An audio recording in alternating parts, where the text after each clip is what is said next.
right, let's get it. Let's learn about THCA. The main inspiration, the main reason I want to do this live stream, go over THCA, see if there's a serious problem with it, is because Pigeons 420 Dro, by the way, what's up, bro?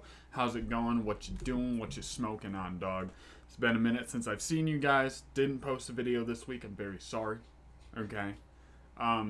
But I did see a video this week about Pigeons 420 talking about a potential THCA flower problem. And the problem more has to do with the practice that the growers are going through that are distributing this product more than anything. When it comes to actually having the problem we're going to talk about today. So if you guys haven't seen that video yet, I'm going to be referencing a lot. Maybe we can take a look at it during this video, but I do want to do a refresher. What is THCA? What does it do? Why is it legal if we can get a reasoning for that? So big bummer, dog, but at least you can watch YouTube at work. That's not the worst thing in the world, right?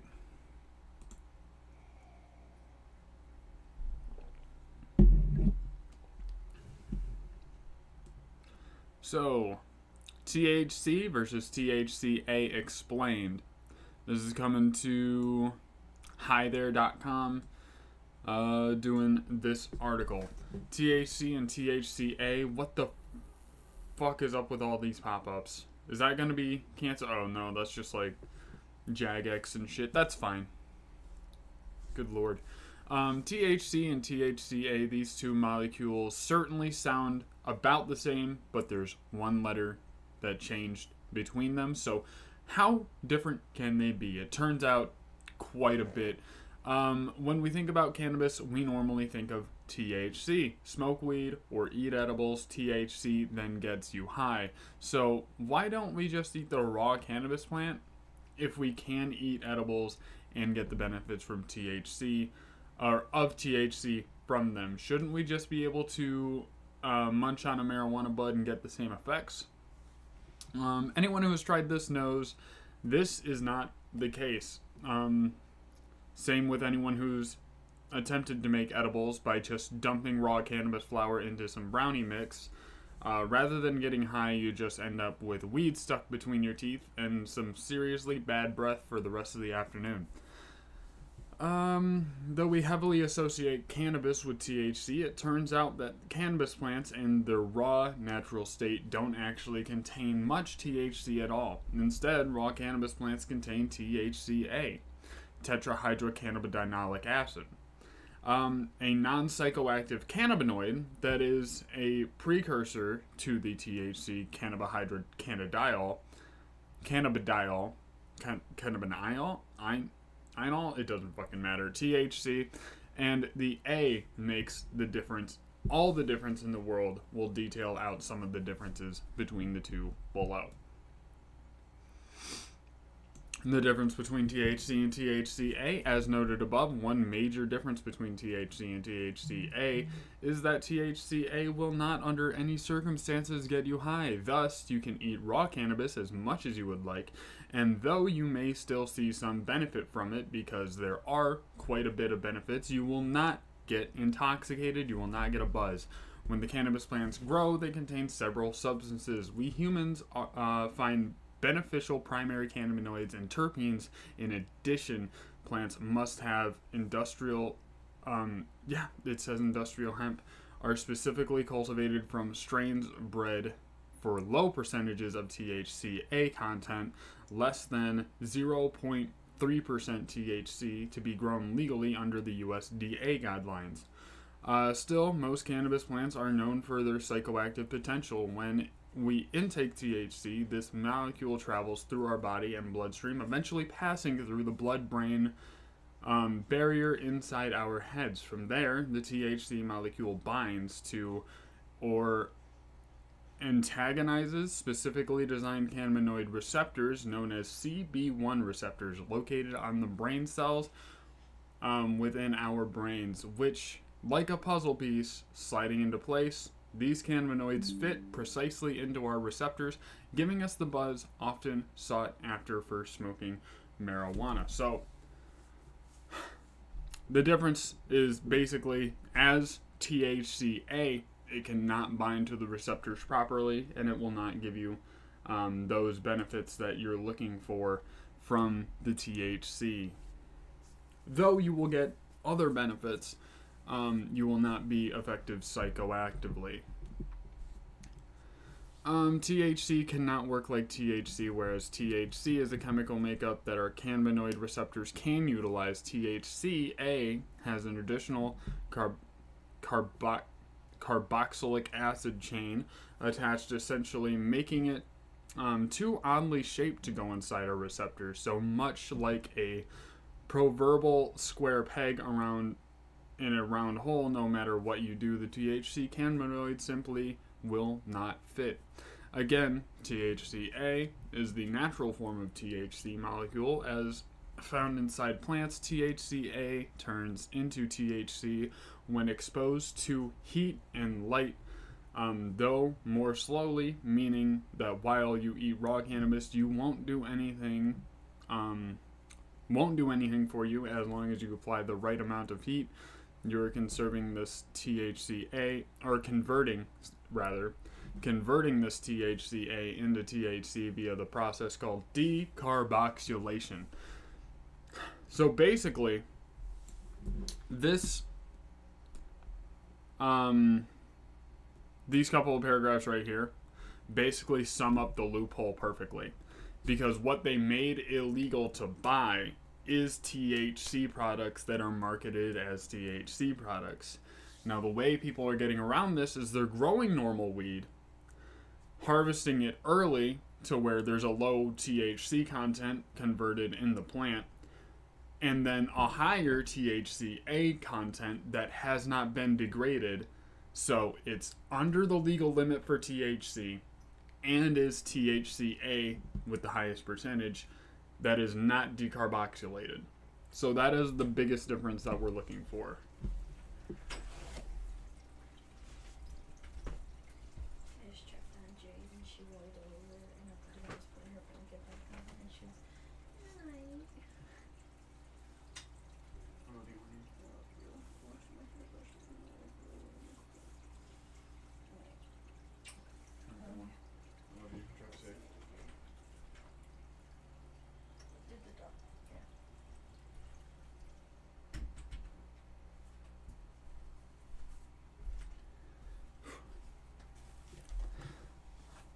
So that's the main thing we're looking for when it comes to the THCA versus THC products. And a lot of companies are using this loophole to their advantage, which I'm completely fine with. I don't really care. It does not affect me. I grow mostly for myself, my friends, and my family. So it's not like they're cutting into my fucking business, man. Get your fucking bag.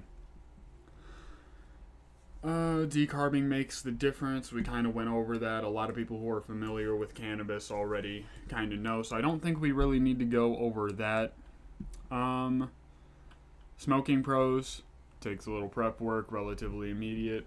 Smoking cons, inefficient, and the smell of the weed smoke. So decarbing pros, decarbing cons. If you guys want to check out this list in a little bit more detail, maybe read the article for yourself. It is ATHCA. They have this THCA versus THC article, and it's actually pretty interesting. Sage, why do you keep running back and forth between the rooms? You know the door closes. Alright, and if you want to keep running back and forth, you might as well just go out there and just run back and forth between the other rooms.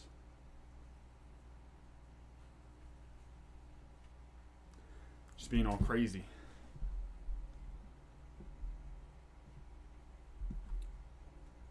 So, one that does this is Only Gas, and love him or hate him. Goblin 420 is doing this shit, and he's been doing it for a long time. So let's check out the Only Gas. Let's check out their prices. Let's see what they are doing over at Only Gas. And this is not a plug. I'm not affiliated with them or anything. I'm just super familiar with them, and THCA flower, THCA carts, THCA diamonds and dabs, and bulk THCA flower pounds. Let's see how much they're selling pounds for.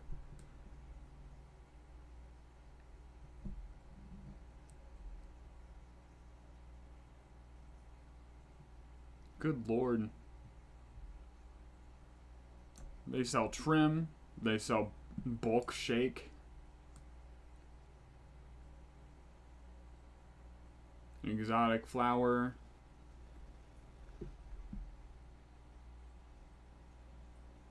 Greenhouse flower. Exotic flower. Does anyone like know really what the specific definition of exotic is anymore? Like, is that a thing? Or do people just use it as a buzzword now? Let's see what their actual options are. Let's see if we can find some strain names.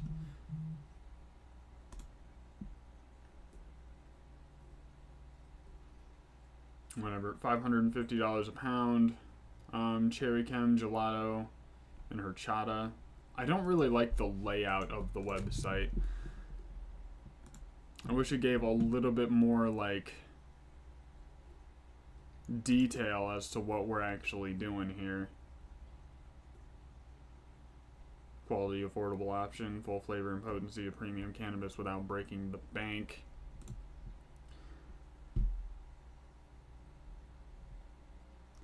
$55 for smalls is kind of crazy, but at the same time, is it really? Let's actually go back here. How much?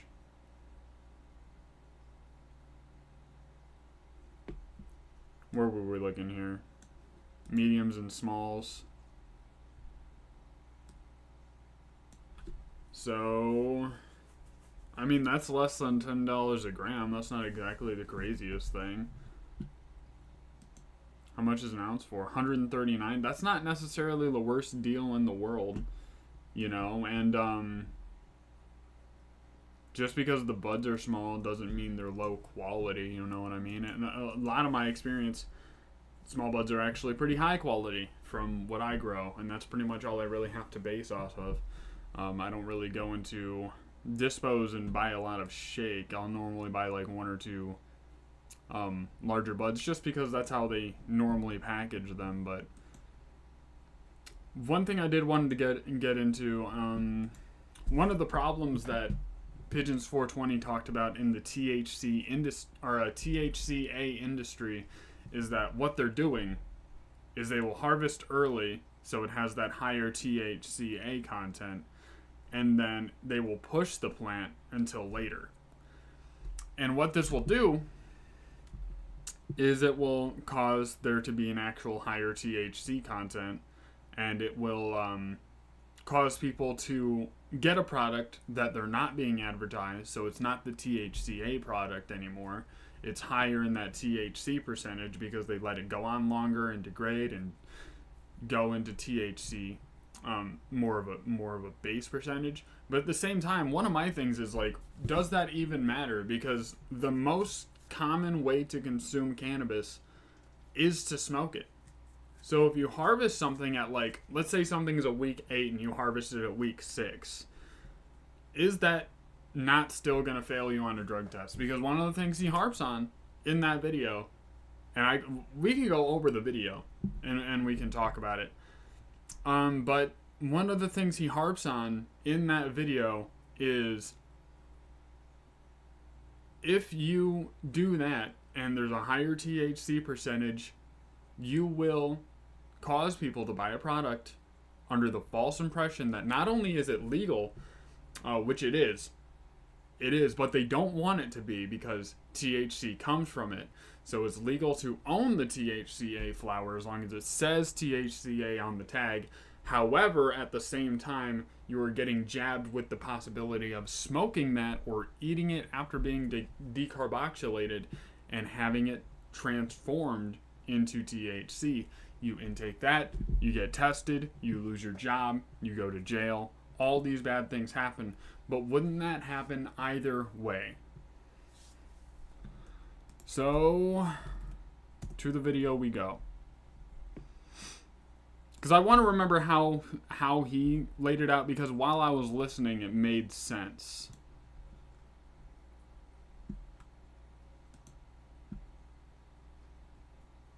It made sense to me.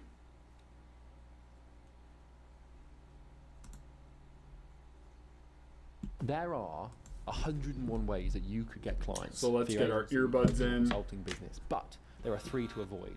Number 1, sending thousands of cold emails and following up like a madman. Good morning. Setters and posting on How's it social going, media every Tim? damn day. If you're doing one of these, What's going on, guys? I've got a great conversation in store for you in regards to THCA and the process in which it takes to get the flower to the customer. But before I get started, I want to caveat this entire thing with...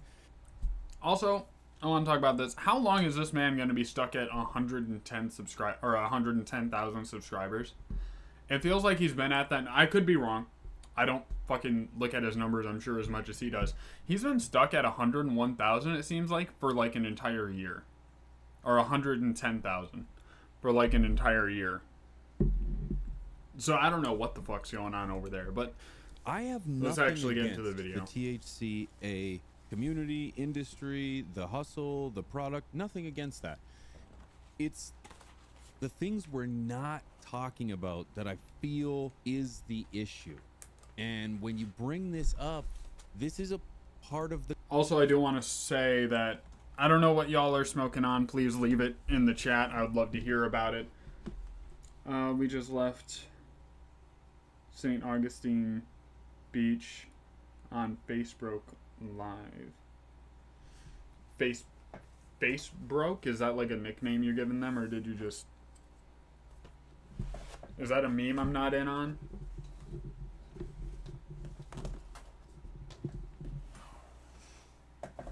Ugh.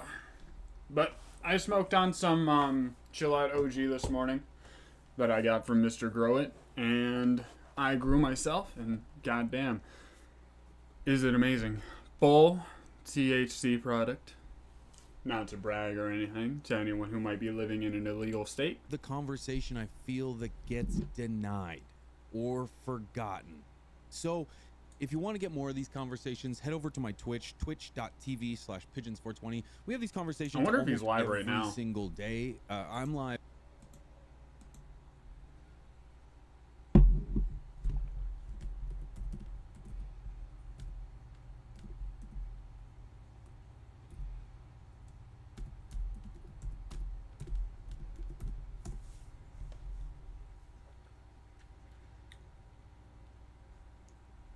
You watched him since you started? Look at us.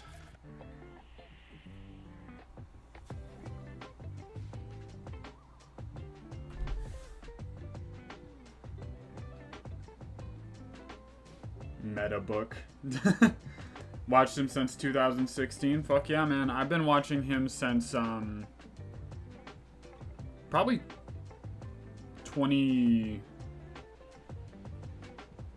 2019, if I were to guess.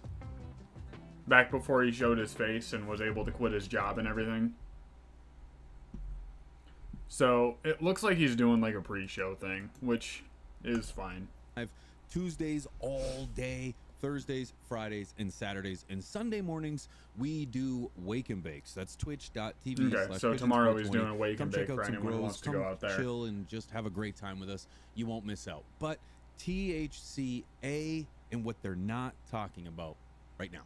Rob posted his wicked video about THCA in collab with Strange Show. Yeah, but Jonathan, the biggest struggle I'm having with the conversation, right, is that the THC market is trying to compete with THCA and vice versa. And the thing about it is the marketing. And I'm going to be straight up, I don't understand why everyone just doesn't go through the loophole. I get standing on your product, not wanting to be false advertising, not wanting to give the people the false impression that they might be taking something that won't fail them on a drug test. I get all of that. But why wouldn't you just Like from a business standpoint, why would someone choose not to market it as THCA? Because that is what you are buying. You are buying the THCA, unless of course you buy an edible, which has already been decarboxylated, which I guess that's a good argument for it because you want to be able to sell flour and edibles, and you might as well just bite the THC bullet. It's a lot cheaper than the dispensaries are, sadly. Yeah, it is. They can also sell their product cheaper because they're able to grow more of it because it's no THC, low THC. So theoretically, they could probably get a hemp license for it. Start growing it, marketing it as hemp. It is hemp THCA product. It is not THC. Be able to grow more of it, grow the plants bigger, have probably laxer laws around it if I were to guess, and then just sell the product at a cheaper price and selling more product at a higher percentage of the product you actually sell, and then bada bing bada boom profit, you know? So it's one of those things. It's kind of dumb. I agree with you. I'm glad it's an option. At least a ton of THCA brands are garbage in my opinion and hard to trust. And that's true because they're going for the money grab bag, getting into the business for the sake of making a ton of money and being fucking fraudsters because of it. But you gotta take the good with the bad, do your research. It is buyer beware type shit right now.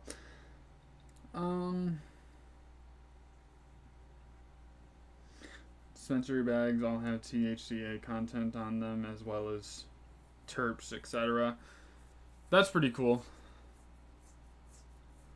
I like to see terp information on my posted a little on my snippet buds. video on Twitter and essentially just said there's a difference between THCA and THC.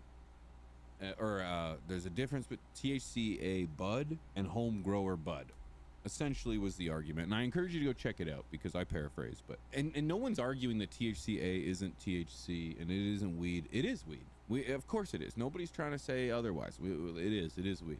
The thing is that proponents of THCA argue that they pull the plant early in order for it to test low in THC. And most of us home growers know that if you pull your plant early, that has a significant impact, negative impact on the terpene profile. Really anything that comes, really the development of cannabinoids through the curing process is lost. But their argument is, apparently, you only harvest a small amount of weed from your crop and you send that away.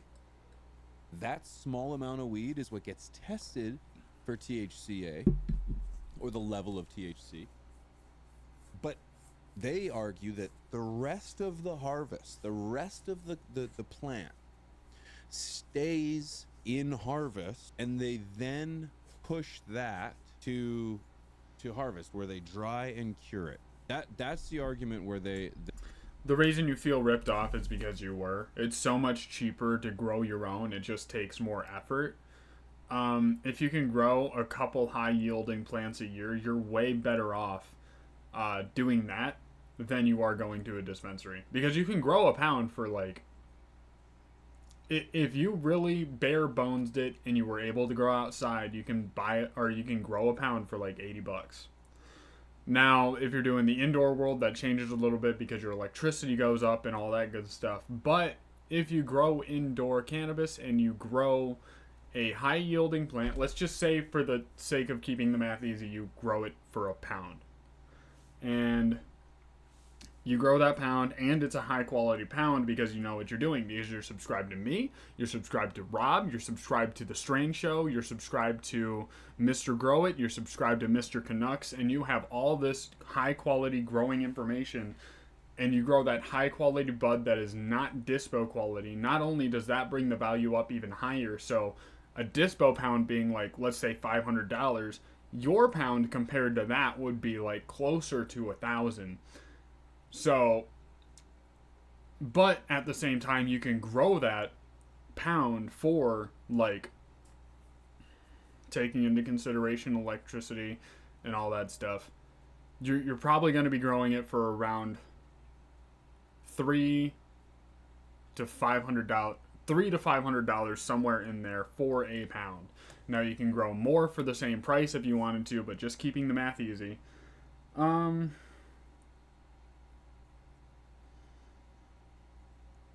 it's flavorless and mostly terpless. The reason for that is because Pigeons 420 said it a minute ago. It's pulled early.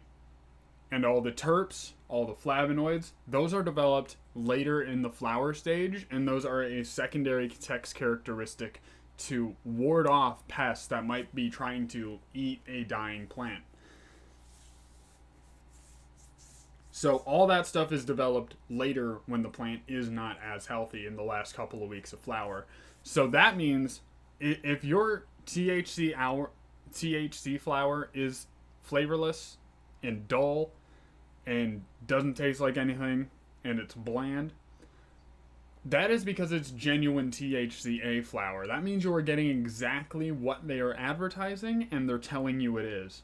But if you get a THCA flower that's like apple fritter and it tastes delicious and it's the most crisp, juicy, dessert-like thing you've ever had, right? The reason that is because of two things. One of two things is going on. Either they are spraying it with artificial terpenes, which you do not want in the first place, or they let that plant go on later, had the small amount tested like Pigeons 420 just said, and then let the rest of the plant go on longer to get you those terpenes. That means you are smoking technically illegal THC product. But both of them, if you smoke them, will fail you on a drug test. Full stop. I fucking hate this country so much. Well, I love this fucking country. I hate our government so much. They're so stupid. Also comes with the lab test. I've got Fruity Pebbles THC flower right now. It's fantastic. Fruity Pebbles, I've grown it. I was disappointed, but I blame mostly myself. I did not grow that plant to its best ability. Pull the plants early in Florida. Number seed and amber trike. Are you taking a fucking microscope to these buds, man? But yeah, no, it's over dried as fuck. And the reason that is because they want to over dry it to lower the risk of mold. I completely understand it, so they can actually sell their product. But come on, man. Just get a team of curers who know what they're doing. It would take like a team of 3 people to fully manage a large harvest. 8 hours a day. 8 hours a day. If you want 3 shifts of it, you could hire 3 shifts of it. They can quality test, inspect, check up on everything. 1 person per shift could do quite a bit of stuff. And like, they could do it. It would not be a problem. And if you want 2 people per shift, that's 6 people, 6 salaries. You're going to be paying them to inspect and ensure the quality of your weed. And to me, speaking as a non-businessman, that would be, well, I am a businessman, but speaking as someone who does not run a dispensary, that would be worth it to me. Speaking as a consumer. Not thought about checking. That's genius, yeah. Fucking,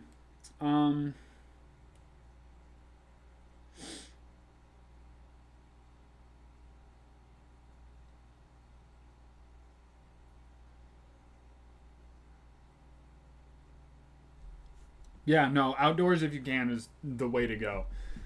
If you're just trying to turn over a large yield that you want to keep for like a year to multiple years, go outdoors. So worth it.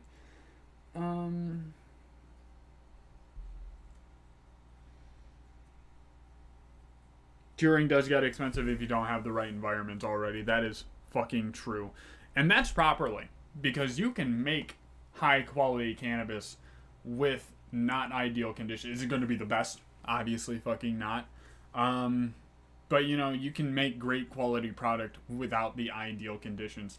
And certainly, beating dispo weed is one of the easiest things to do in the world. So anyone who wants to do it, even if you think you'll be bad at it, Just fucking home grow. Just do it. Do it once for the sake of yourself, man. I should do a video on why people should home grow, but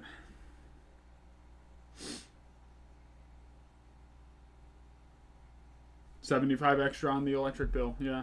And let's see, if you grow in 2 months of veg,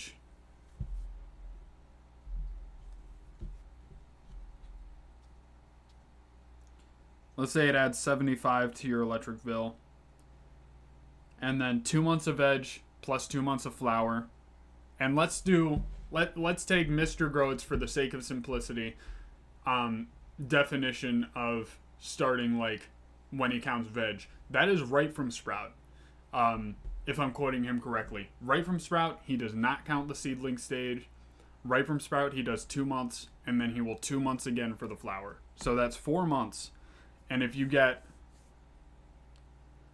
So 75 times 4 is your electric bill, which you would be paying for. This doesn't include your down cost for your equipment, so like your pots, buying your light, buying all of your stuff. But after your like second season, this is what your second season is going to cost. This is how dramatically the number will be.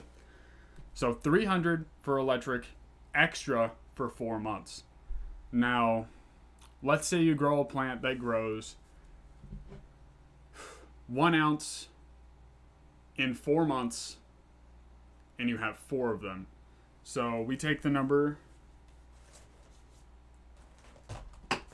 300. And sorry, I'm not interacting with chat right at the moment. I don't have it pulled up while I have my calculator up at the same time. I wish I could. But we take 300, your total cost of electric. An ounce is 28 grams of flour. And you have, what, 3 or 4 plants? Let's just say 4, because that's like one of the lowest amounts you can have. That is 112 grams of flour. So 300 divided by the 112 grams. That is $2.68 per gram that you would be spending.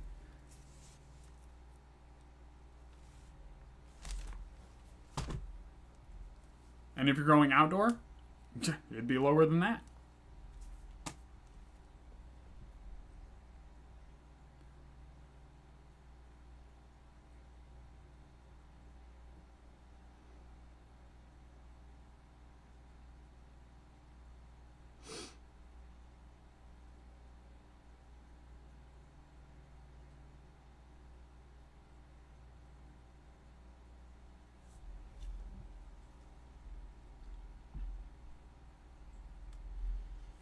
Don't harvest a pound per plant, more like 4 to 6.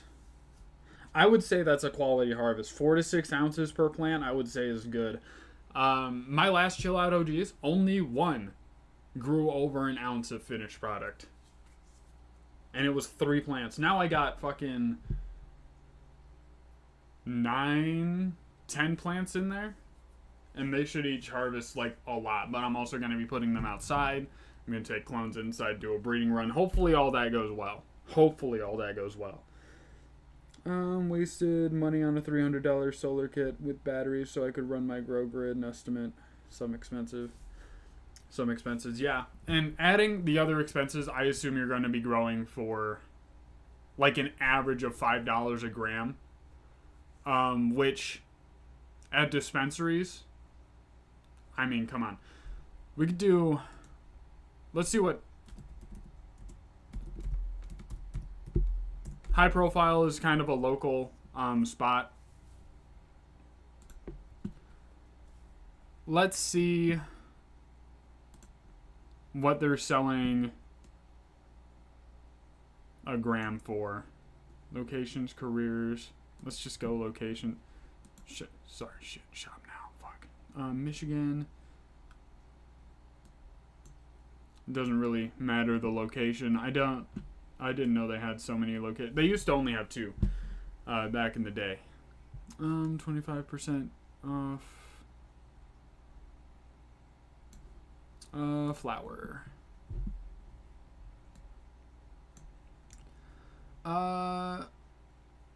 Detroit Bumpy Cake ounce. 1 ounce is $40. Holy shit. Holy shit. That is the best fucking price. Granted, it's fucking garbage. I'm sure. I'm sure it's not great.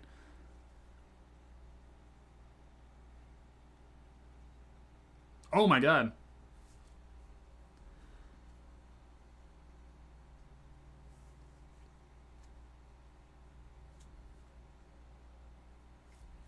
It's probably shake though, right?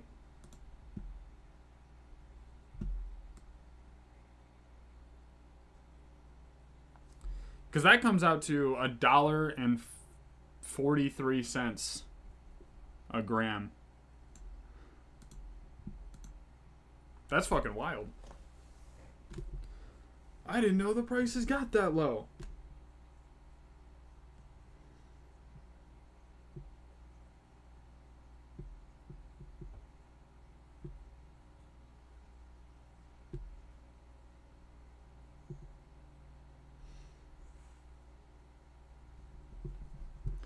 Honestly. But, you know, as you grow more and you're able to,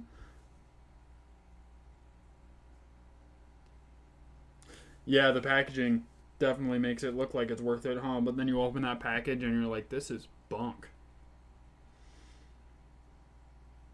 I say growing is still worth it, even if it comes out to $5 to $10 a gram for your grow.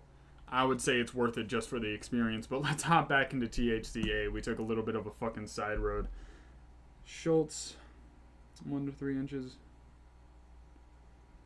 Road outs for $8 for 3 pounds. That's fucking crazy. $8 for 3 pounds. Fuck yeah, dude. That's fucking crazy. They're saying that, okay, sure, the stuff that they're testing, yeah, is THC. It doesn't have any terpenes. It doesn't have any flavonoids. It's done. It's hemp. It's early weed. But then they say the stuff that the customer is getting is not the stuff that they sent for testing. It's the stuff that finished. That's true. You can't reuse the bags. That got a dry and a cure. So if that's the case, then sure. This is the hemp. This is the farm bill. That's the hemp act.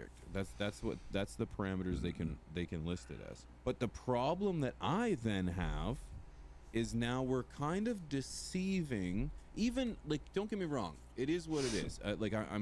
People are getting weed, sure, but it's like there's a slight level of deception in the market to the customer, a little bit, because it's labeled as THCA. It's probably not a bad way to collect them. If you look at whoever, Mr. THC, anyone's, it's all labeled as THCA. It says it right on it. Something else you're not taking into consideration is the initial costs of starting up one plant. Adding multiple plants adds pennies to that, not dollars. Yeah, so the reason I didn't is because everything has an expensive upfront cost. But let's say you want to do outdoor, right? And this is the reason I didn't do an upfront cost, is because there's such a difference between outdoor and indoor. Well, let's say you do outdoor. You want to buy one giant fucking 20-gallon, or let's go even bigger. You want to buy a 50-gallon pot. That's probably like $15. You want to buy a high-quality soil to put in your pot, if you're not even fucking growing in the ground, right? Because that's free. That's like free. Dirt cheap. Pun intended. That would be $0. So let's not even take that into consideration. Let's say you want to bougie it out, right? You want to do raw outdoors. So you're not even going to buy a greenhouse because, again, you want to keep the cost low. You're growing outdoors. If it's illegal, then you're going to be spending like $250 to $500 for a greenhouse, depending on how crazy you want to get with it. So let's put that over here.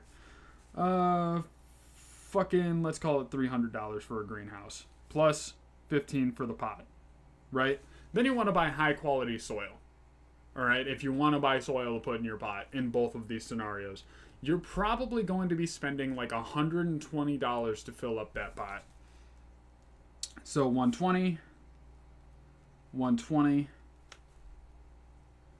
All right, and then you got your water bill, which is cents. It's basically negligible. And if you're growing raw outdoors, you're probably going to be facing rain. You could collect rainwater. Illegal in most places. Again, I don't recommend illegal activity, but if you're growing raw outdoors, that's just going to fall into your plant and it doesn't really matter. Now, if you're going electric bill, I don't even think it's worth adding the money, but we can throw let's just throw $10 into the greenhouse scenario just for the fucking fun of it, right? I know you're not disagreeing with me. And multiple plants doesn't mean that much more money to grow.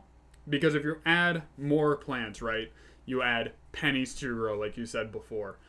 But if you have too much surface area you need to fill up, you're either going to buy a bigger light or more lights, which can be expensive for your upfront cost. So all I want to get across is that your upfront cost will not matter because, well, it does matter in the moment, but you can save up for that. You can put money to the side to start up your grow, do it responsibly for the love of God, and then buy the stuff you want, and then it's going to last you years, decades. It's going to last you a long time if you take care of your stuff. So that's why I don't include the upfront cost, because the upfront cost is only for that first year. You know what I mean? Because obviously there's an upfront cost. There's an upfront cost if you want to start baking. There's an upfront cost if you want to start a sport. There's an upfront cost if you want to start streaming. There's an upfront cost if you want to go fishing. There's an upfront cost if you want to play video games. And there's an upfront cost if you want to fucking go running. Like, sure, it's free if you go barefoot, but who doesn't want running shoes under the feet? You know what I mean? Like, there's an upfront cost for everything. That's why I don't include it. Hunting is another one. Come on. Every hobby has an upfront cost. So that's not even worth mentioning. Making your own compost will save you money in the long run, for sure. If you can build a quality compost. Using their waste. That'd be pretty fucking sick. That'd be sick if you could make that work. But let's just add what we have together. So the 15, that's $135. $135 for your upfront cost if you're going raw outdoors. You do not have a greenhouse over your stuff. All right, and if you grow multiple pounds off your plants, and you can grow like 2, maybe 3 plants in a fucking 50-gallon thing if you wanted to, 50-gallon pot. Let's say each of those grows like a pound and a half. That's very cheap. 300 plus 120, that's 420 plus 15 is 435, and then 445 for the water bills. So $445 for the greenhouse aspect. That's still a ton of money you're saving. Rather, if you go indoor, you got to buy a couple $100s for a light, a couple $100s for a tent if you're not using just a room, a couple $100s for the electric bill, a couple $100s for the soil, a couple $100s for nutrients, a couple $100, and it just keeps adding on. So it's like, what do you want to do? What do you want to use your space for? And how much do you really want to save on your grow? And do you want to grow year round? These are the questions you have to answer yourself, or ask yourself when you're doing this. Because if you're just wanting to make really cheap product, you can do it really cheap if you go outdoor and save yourself hundreds of dollars, thousands of dollars.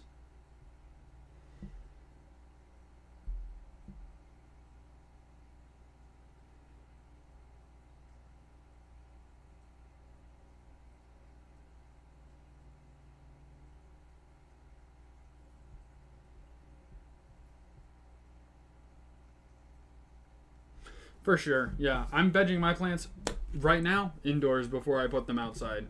I'm doing that exact thing. Should I have germinated them sooner? Maybe, but they're getting fucking big, and it's not quite time to put them out yet because temperatures are still dipping below freezing, even though we're having like 70, 80 degree days.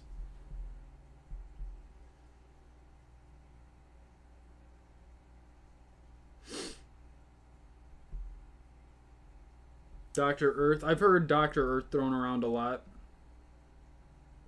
The stars online 2 ounces. Gallon is respectable. 100 ounces in a 50 gallon sounds doable. It's definitely doable.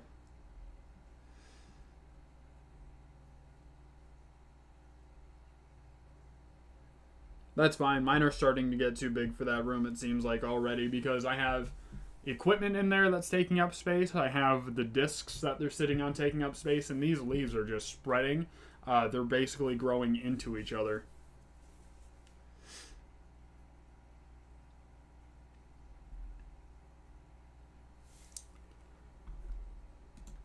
THCA flower, but they're arguing that the flower on the inside isn't THCA flower. This is THC dried cured bud. That's where I take issue, because then now let's put the false advertising aside, because it's not. People say it is weed, it is weed. It's not. It is, but it's not. It is. It is weed. Yes, it is weed, but it's not good shit. It's not good shit because you didn't let it cure. So either A, it's that, or B, it's cured shit and it's good shit. So then there's a little bit of false but we'll put the false advertising aside. It's not THCA anymore, it's THC bud. But what if a consumer who purchases some bud from an online site, verify age, is somebody my age. I'm pushing 40 soon, and you know, I'm a legal consenting adult.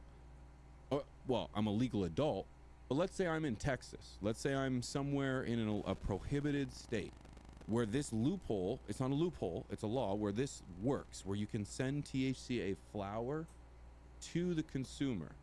What if the consumer gets busted with that bud? How often do you think about your poop? Now, some people think about their poop a lot.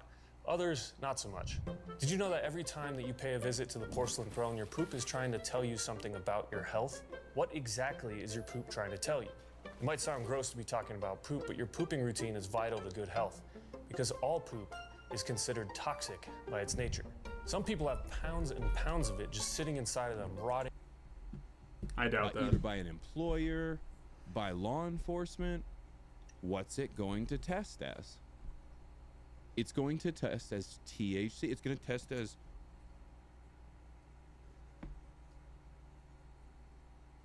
Yeah, my dog's like that also. I have a corgi, and apparently they don't like cold weather. So I'd ask her, like, pretty much all winter we were going through this, I would ask her if she wanted to go outside, and she would avoid it at all costs. And it actually got to the point where I had to grab her leash and hook it on her, like hook it on her collar, and then she would walk with me willingly, and that was the only way I could get her to go outside. Good shit. So now the consumer who is led to believe they have a legal product actually is in possession of a prohibited substance.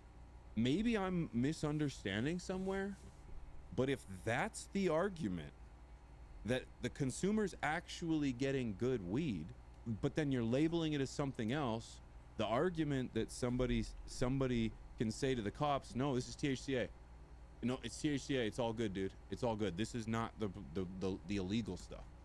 And I don't even agree with that, but for a lot of different reasons.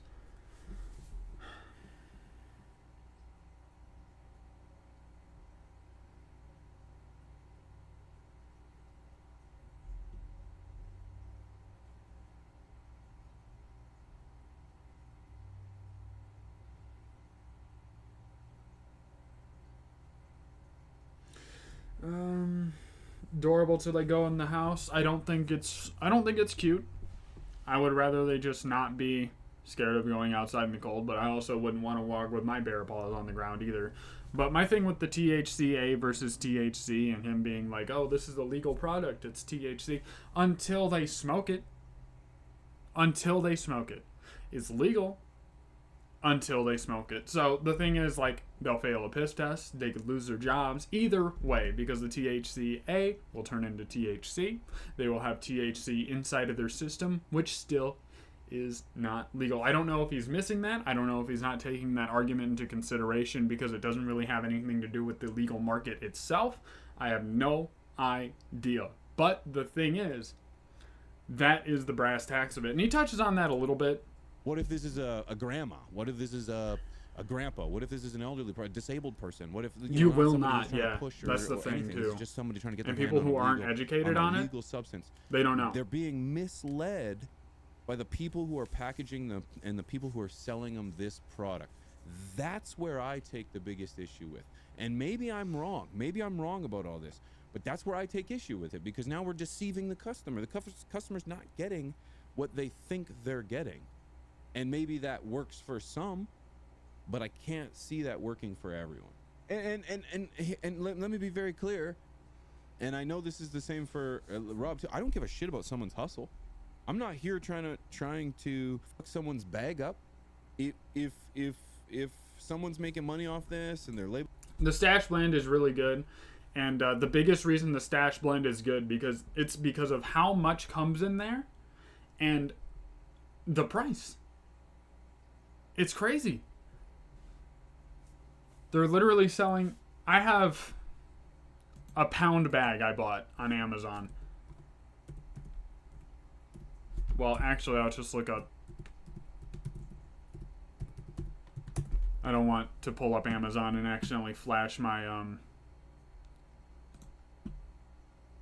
information.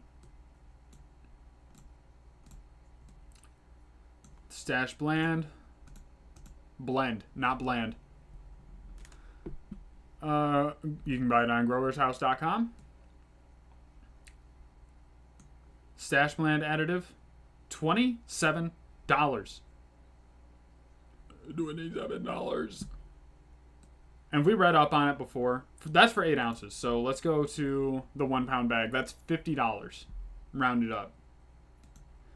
$50 for a 1 pound bag. That's crazy. Major plants for potential,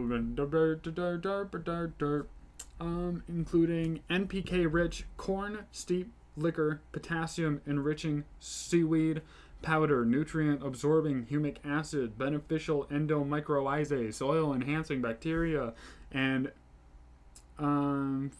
fortified subtle silicon. Fuel your garden with this transformative formula and witness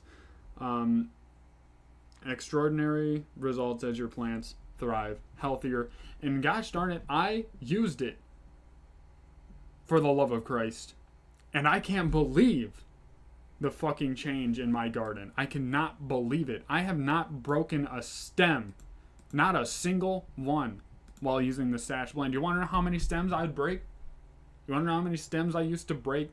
I used to break one on Tuesday, and then break one on Thursday, and then break another on Saturday just because I fucking felt like it. You know, like I would break stems all the time. Since using the stash blend, I have not broken a single stem while using the stash blend. It's absolutely crazy. The plants are stronger, they're healthier, they're more potent, they are fucking crazy, and it's so cheap. This bag will probably last me, if I just use it for indoor, it would probably last me like 7 or 8 grow cycles. Straight up. How much does an 8 ounce bag make? So the dosage, I'll actually just go get the bag real quick. You can do the conversions. I'm not very good with the math, but I'll get the bag. I'll tell you guys the dosage you need to use it with and all that stuff, and then you guys can figure it out. Figure out if it's worth it on your own. So this is my bag of stash blend.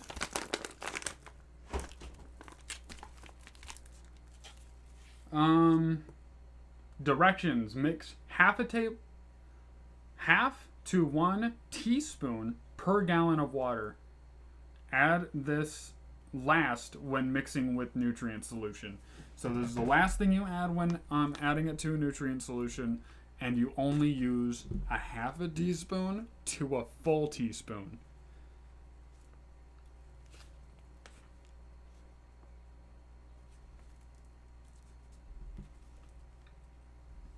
And the expiration date for this bag is 03/2026.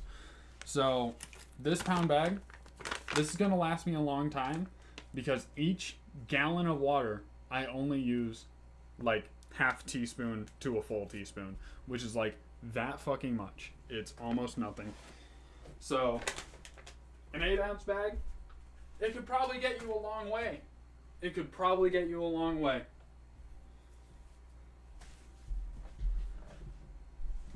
And that's why, hey,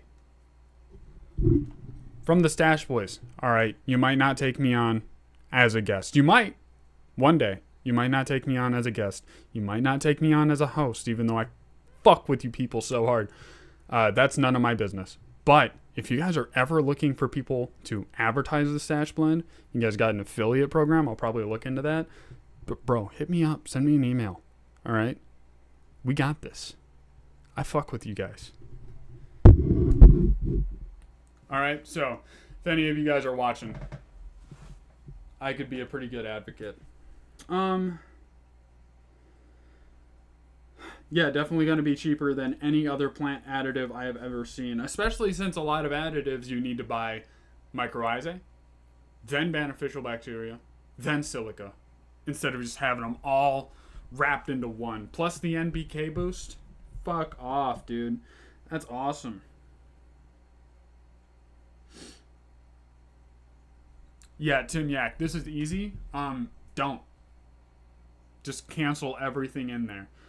Look at your bank account, then look at your card. And that's all you need to do. Just don't. I'm not saying you're broke or anything. I'm just saying don't make an impulsive $220 purchase. Are you kidding me? My minimum credit card payment is like $160. All right, I fucked up in the past. I was young once. I was dumb. I made some stupid decisions. Cleaning up my mess now. But if I had that extra $160 a month, you know how not stressed I would be? So unstressed that I feel like it's worth it to pay off my credit card first. Debt is fucking garbage, dude. I would have so much money if I weren't in debt. It's not even funny. Which is why I'm going to pay it off in 3 years. Instead of THCA and it's THCA 10, and it's actually 15. mids and people are enjoying it. Hey, fucking hands off. Then the hustle, baby. Hustle hard. That's not the part I have a problem with. So it's like I don't care about the hustle. It's like get at it. I'm kind of envious that I didn't get in it too. As a home grower, it's like if these are the options of how to produce a product,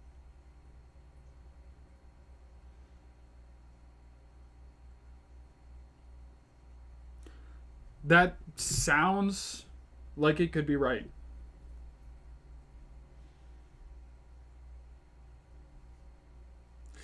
So, Dro, if you don't want to go into debt on your credit card, but you want to raise the limit, do you want to know what I would do? This isn't financial advice. This is just if I were looking at that and I had the intelligence I have now, do you want to know what I would do, or do you not want to know what I would do?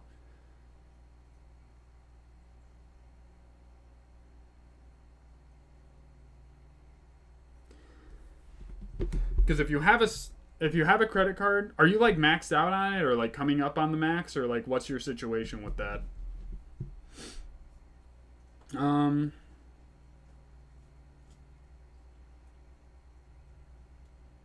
Stash Blend, Grow Dots, and a Bingus is this hardcover book, $220. What's Grow Dots? So you want to know what I would do? I would pay off what you have on it if you have a balance on there. I would take that card. You have 0 in debt right now, which means you have no balance on that card. If you are looking to increase your credit and increase your credit line, increase your credit limit on that card, this is what I would do. I would increase my credit limit on that credit card, have a higher credit limit that I am not utilizing, and reap the benefits. If you're already not using the card, what's the difference? You're not in debt if you don't have a balance on the card. If you're not swiping the card, there is no damage. But if it gets to the point where you're using that card as extra money or you're using it as an emergency fund, that's where the problem is.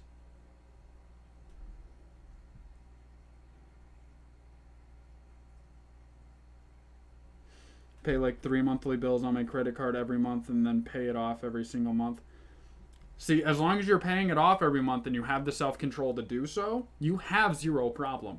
Because if you increase your credit limit and you only use it for those things and pay it off every month, you're only reaping the benefits. But when you do what I did and you max it out on something where you're basically just doing a debt transfer, you're paying that like 25 to 30% interest on something that was already really low interest because you didn't have the money at the time and you don't know how to handle money because you're making irresponsible decisions.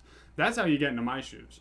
But if you're actually smart with your money and you pay off your credit card every month and don't accrue interest, you pay it on the date or before the date every single month, you have no issue.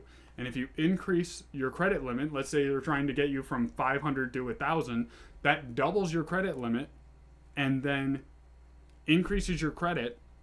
And while it won't increase your benefits because you're not using it anymore, you still increase your credit score because you have proven that you can handle borrowed money.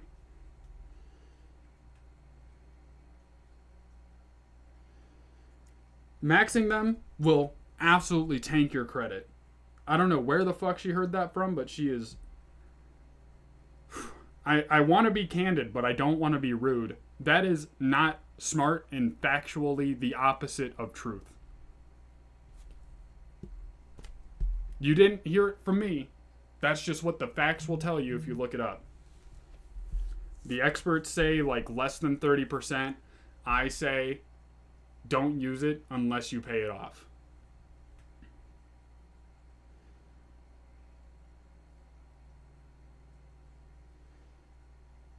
Yeah, so the reason, a big reason is why maxing it out is bad is because you're paying money at that point just to have it. You are paying money on the debt just to have the debt. Which is why I'm actually planning on doing a debt transfer personally. I stopped at Huntington, which is who I bank with. And the guy, we were talking about financial goals and whatever. I was like, yeah, I'd like to pay off my credit card by the end of this year, which is completely doable, right? But what I'm relying on for that is my Christmas bonus, which could be up to like $3,500. Now, I will pay off every month, and I will pay a little bit more to that.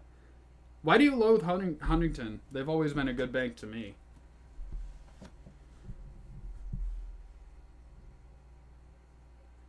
Yeah, I would keep her away from credit cards at all costs until her mentality and behavior changes. 100%. 100%. But what's wrong with Huntington? This guy was talking to me about a debt transfer I could do, and then he was like, yeah, it'd be 0% interest. You could do the debt transfer. We didn't get into how long the debt free portion would be and stuff. I just said, yeah, like, I'll think about it. I just want to make sure my behavior changes, that I'm not going to spend on this credit card, which I haven't done in like 3 years. I want to make sure that I can sit down with somebody, talk about how many months it's going to be, do the math, make sure I can pay it within that time, which I should be able to do. I'll actually do the math right now.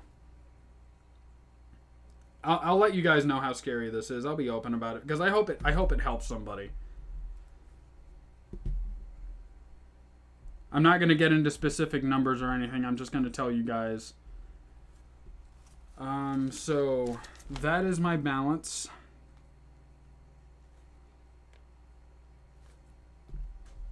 And I'm going to plug in with 0% interest, how long, and I'm going to take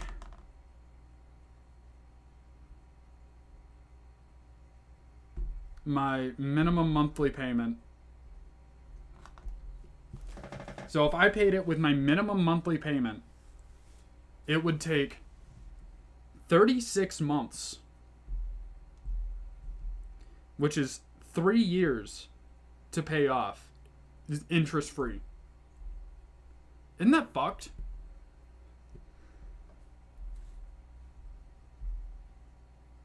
Which I gave enough information to where if you wanted to go back and do the math, you could figure out what my credit card balance is, whatever. I don't really care that much.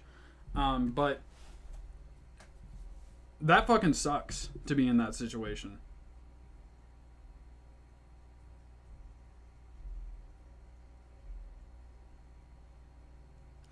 No matter what or how things go in my life, I will always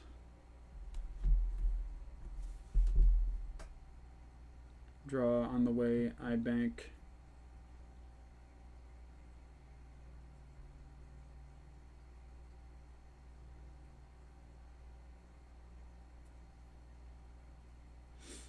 I don't keep tons of money in them.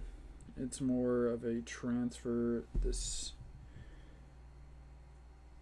here transfer.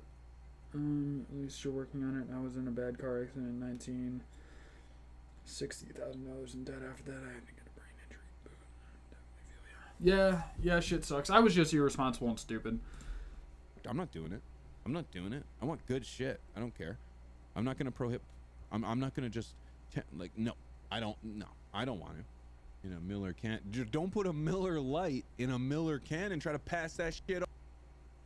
So if you're moving and your debt is your house, I'm going to assume it's just your house. That's not bad debt because a house is actually an asset. As long as you keep it up, if you end up doing renovations, expanding on it later, you increase the value even more. Like a house, as far as I understand, is good debt. Like if you're going to have debt, that's the debt to be in, dog. Especially with it being low interest. You have a high balance, but normally pretty low interest. A car is bad debt, but if you have low interest and you're not underwater on what the car is worth, it's not so bad. It will lower the damage, but it's still damaging. And one thing I also want to make a point of is getting a car, saving money, getting a car in the next 2 years to where not only do I not have to pay for it, but it only has like around 100,000 miles on it. So that I can get a lot out of the car and not have a car payment and only have to pay for insurance.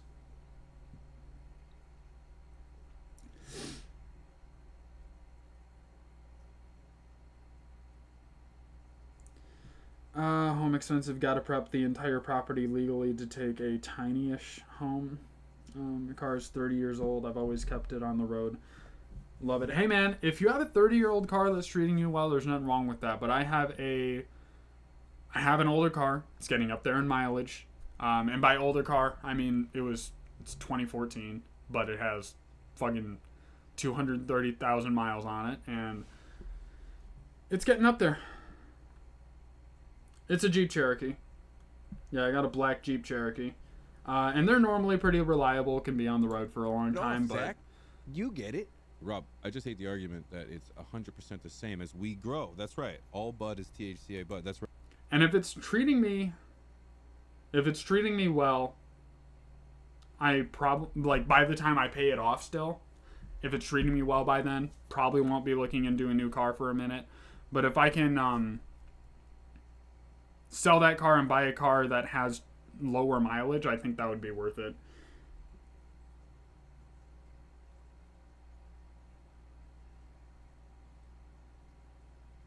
Yeah, I think if I go for a used car, it'd probably be like in the early 2010s era.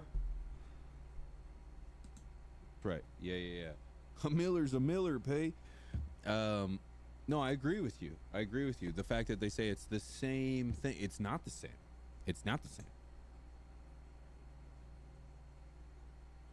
I just hear the opposite. I got a lot of car guys around me. I grew up in the in the car environment where everyone's working on cars, knows cars pretty well. I hear very niche problems with Jeeps, especially like Jeep Cherokee, where it's like it's a Jeep, but like it's a modern car that's not like an off-roader but can take you off-road type thing. Those are normally pretty reliable cars. I don't know where you're like getting all your information, or if you're talking about a specific model or something, but yeah, Jeeps are pretty reliable. They're made to last for the most part.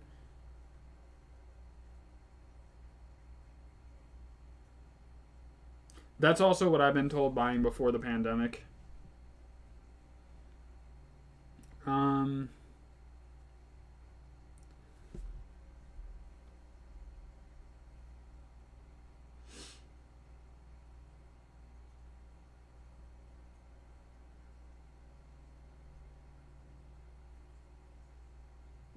Yeah, that sounds like shit.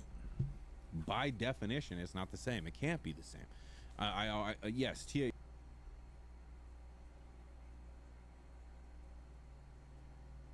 I don't know, man. I just haven't had trouble with mine. Like, the only trouble I'm having with mine right now is the electrical system. Like, the computer is bunk, but all of the systems that it's saying have problems are working well and don't throw any, like, actual signals. It's just that my fuse box, where everything is getting its readings from, is, like, out of sync with my computer or something, or, like, disconnected. So all the lights are on, but none of the problems are home.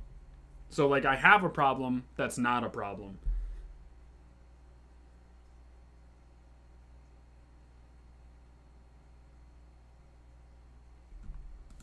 it's weed. We will consent that argument. I agree with you. It's weed. It's just not the same shit I grow. The same shit I grow is fucking fuego. It's fucking fire, brother. I smell that shit miles away. I mean, yeah, you Does got to anyone do your open up a research on what THCA car to bag get. Sure, being like, that goes wow, for every car maybe. purchase ever. But is it then the product that's being advertised, or is it that product that's... Is it the product that you're going to get busted for?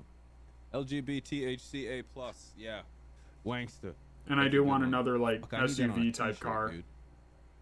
So how would you purify water in case of a blackout? Oh, I'd boil it. Boiling kills bacteria, but it doesn't remove contaminants. Plus, it takes a long time. In an emergency, we need a method that's effective and fast. We would need a method that wouldn't need electricity and make the water safe. It also has to be easy to do. There is no way I'm building a well. So what about the ways the pioneers purified their water when sailing for weeks on end? How did they do it? Charcoal. It removes contaminants, improves taste and Yeah, smell. I'm not talking about doing a bunch of engine swaps and whatever and doing, like, all sorts of...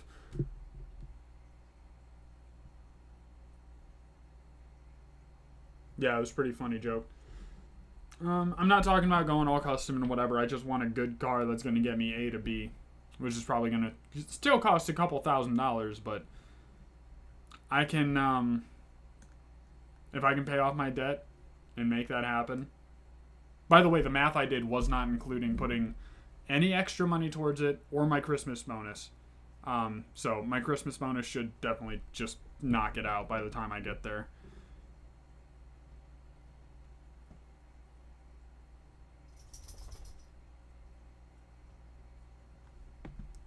Did CLTV talk about THCA?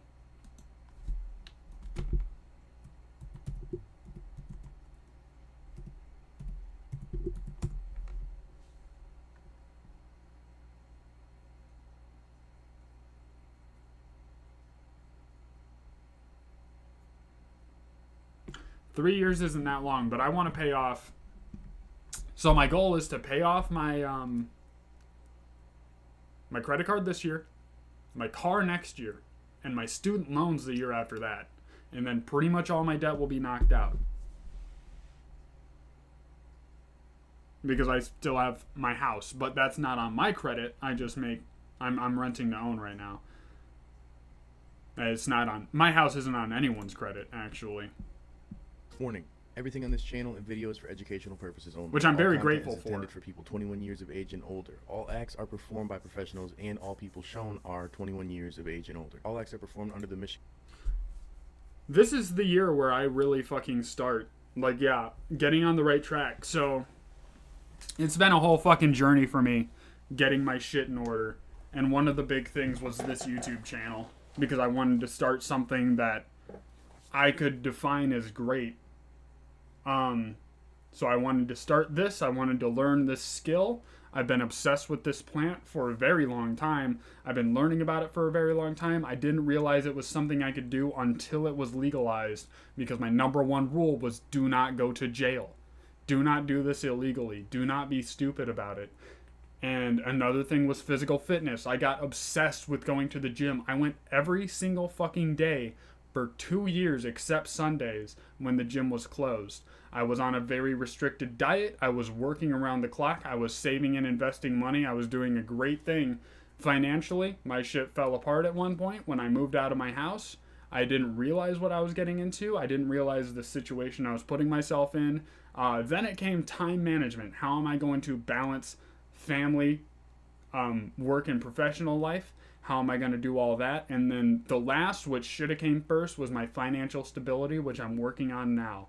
And it's been a very long, tedious process of consistently and constantly drilling into my head that I need to work on myself. I need to work on everything around me to make my life a good place to be. And the last two things I need to knock out is keeping my house in order and getting my financial situation straight. So these are going to be the years to do that.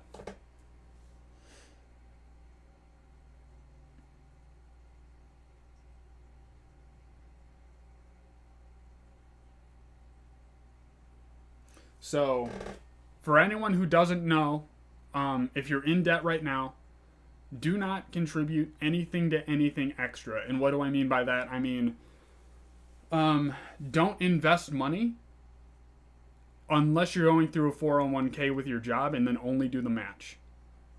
Get out of debt as soon as possible by not eating out, having a strict budget where you only get groceries, childcare if needed, paying your rent, paying your car note, paying your insurance, and like the bare minimum essentials. And everything else is going to go towards debt, or putting together a 3-month to 6-month emergency fund. Once you get your emergency fund, if you go down that route, you're going to be tackling your debt with every fucking morsel of your being. Do not let them take any more interest from you than necessary. If you've already dug yourself in the hole, do not do anything fucking stupid. And be disciplined for a good 5 years. It will be worth it. If you're in your 20s, if you're in your 30s, and you're in a lot of debt, do this right now, because your 20s are your most important compounding years in the stock market. And the reason that you want to pay off your debt first before going into the stock market is because the best returns on a stock market for dividends is about 10%. That's like the average. That's what you're going to be looking for. 10% on those dividends every single year is what you're going to be paid. That does not beat most interest. Now, if you're only paying off your car or you're paying student loans, those interests are lower, but I still wouldn't invest, because you're still paying interest on that, which is money that could be going towards just paying off your debt. Once you get all your debt paid off, you are going to then take probably like a certain percentage of your money. I don't know the exact numbers off the top of my head, but for the sake of argument, you're going to add all of your minimum monthly payments that you are paying at the time, right? This is the math I'm going to personally do. So don't take this as super financial advice. Don't fucking go and do something and hold me accountable for it. This is just what I'm going to do. I'm going to add up all of my minimum payments that I was paying and put them into a thing. I'm going to divide it in half. Half of it's going to go to investing. Half of it's going to go for saving for an emergency fund. Those two things coinciding together, I will have a 3-month emergency fund in probably 6 months or so. And it won't be a big problem. Well, probably not, but I'll sit down and do the math. But I'm going to put together an emergency fund. Once I get about 6 months, if I'm doing this full time, I'll be good. If I'm not doing this full time, I'm going to want like a year. And then I'm probably going to take a break from my job, use my emergency fund after the money I fucking saved, and then I'm going to be living off of that for a little while. And once it gets down to the point where I can live for like, fucking 3 months or so, I'm going to reevaluate. is this something I can keep doing, or is it not something I can keep doing and go back and get my job or not? But it all starts with getting out of debt.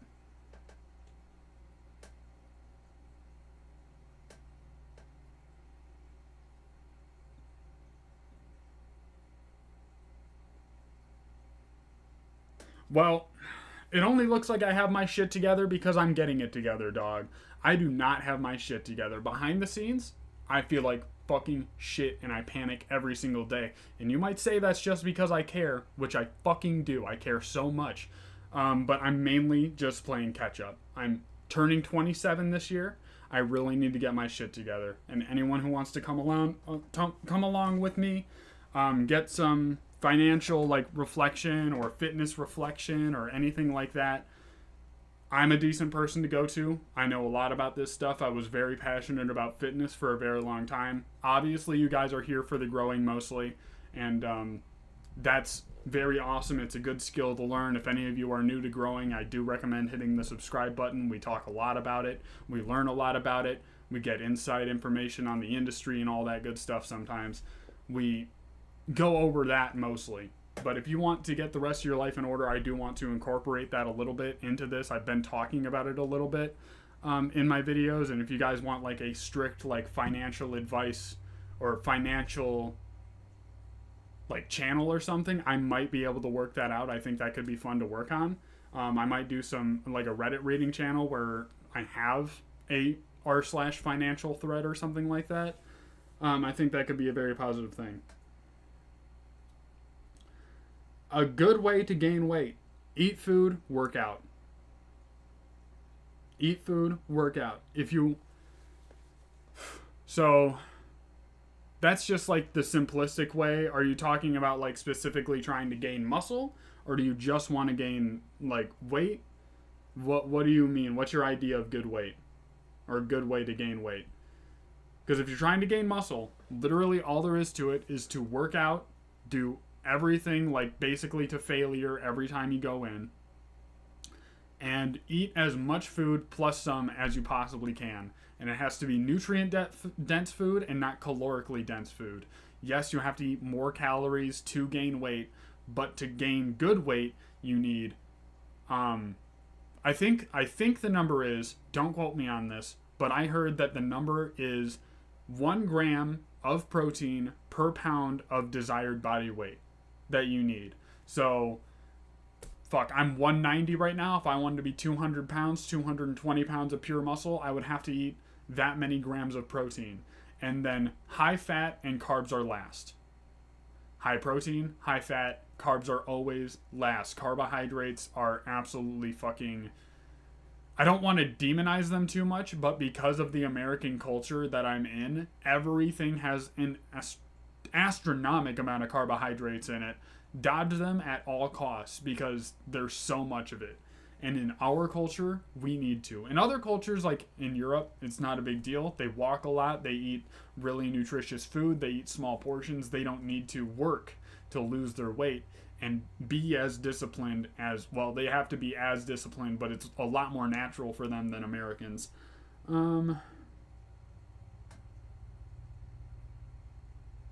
Gain more weight on the vines? What?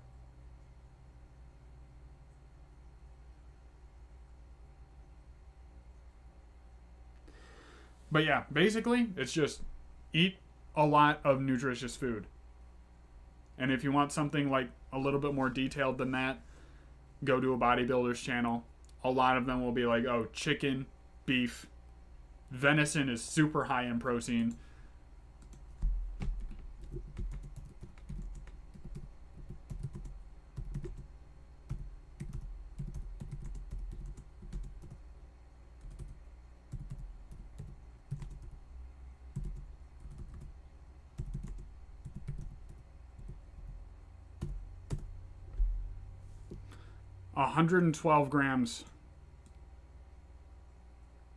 Approximately 112 grams of protein. Now that can vary, I'm sure, but if you eat 2 pounds of protein, that's 224 pounds or grams of protein. And 2 pounds of venison is not hard to eat in an entire day. It's not a lot at all. You won't be able to live off that alone, but you could get in your protein if you just kill a deer or two and eat 2 pounds a day. Michigan Medical Marijuana Act. Do not attempt to recreate or reenact anything you see in this channel. THCA. Now, is this a loophole that we've all been wanting for full legalization? Or is this just another... And the important reason you want to eat high protein is because you want to have the protein going towards building your body mass, because lean muscle is so much heavier than fat, it's not even funny. So you want to put on that good weight. You want to have a healthy body. You want to be able to do things in the future that other people would not or are not able to do in the future because they don't take care of themselves. Put on as much muscle as possible. It's the leading cause for elderly injury, is that there was not enough muscle mass. And once you get to a certain point, you only start losing muscle. So you might as well build it now while you're in your 20s, 30s, and 40s.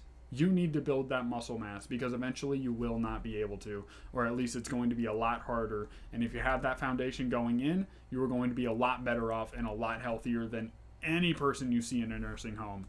Any of them. Off gas station, but well, 4 experienced homegrowers, myself. And when it comes to the gym, if you're losing motivation, you have to keep this quote in mind. This helped me through so much shit. If you show up, you beat 99% of the world. 99% of the world. And if you try, if you give a shit, you put in effort, you beat 99.99999% of the world. Because a lot of people who do go to the gym don't really try that hard. They go as a hobby, they go for like a month and then give up. They don't really care. And if you're putting in effort, you're tracking your logs, you're tracking your diet, you're tracking your budget, you're tracking everything in a notebook. Write it the fuck down. Write it in a notebook. Everything. Get fucking obsessive about your life because it matters. You're going to be better off than 99.99999% of people in every single aspect of your life. It's not fucking funny. I'm playing up a little bit for the camera, but it's not fucking funny how better off you would be if you just kept track of all your shit and stuck to your guidelines that you are laying out to better your life. And you can make this all work for you with specific goals, but the basics of a good life I have found are: 1, it's a fucking pyramid just like everything else. It's a triangle of equal lateral growth. Financial, in this society we built for ourselves, it's financial, it is fitness, and it is social. Those 3 things are going to get you so much further in the world that you will feel euphoric just waking up. It's not funny. It's fucking crazy.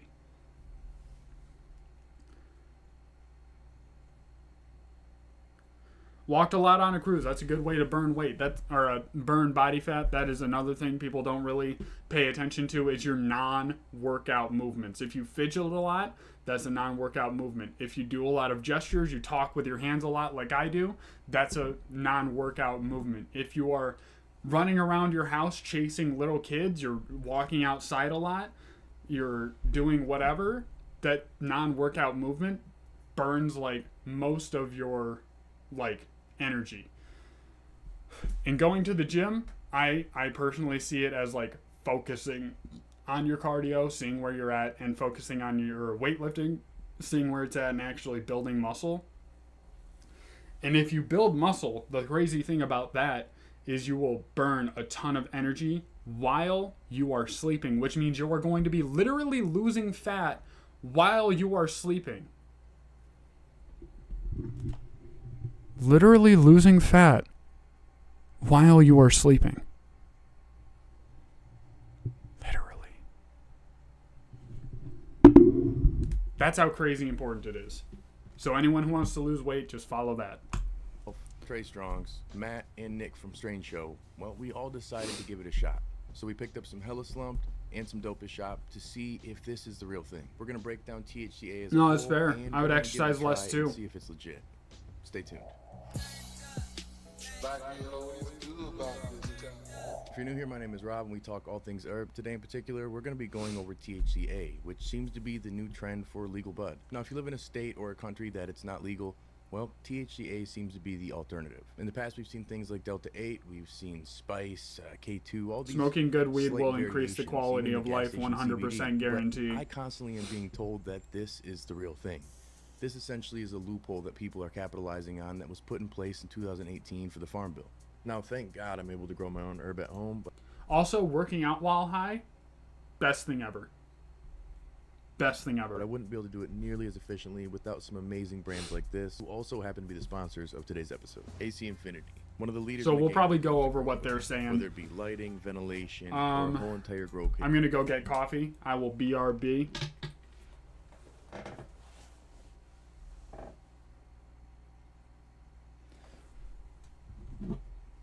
And then we will get into what they're saying about THCA, see if we can gain more information, a little bit more perspective.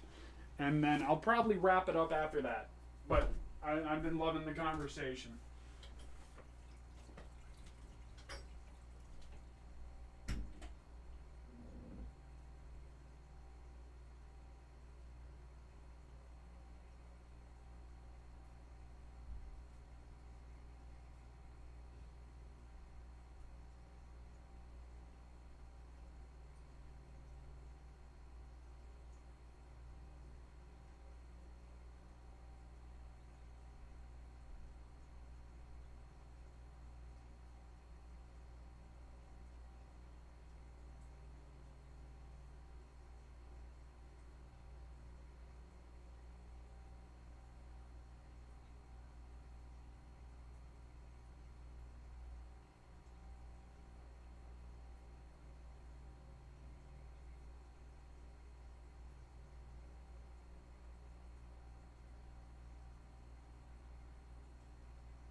Yeehaw.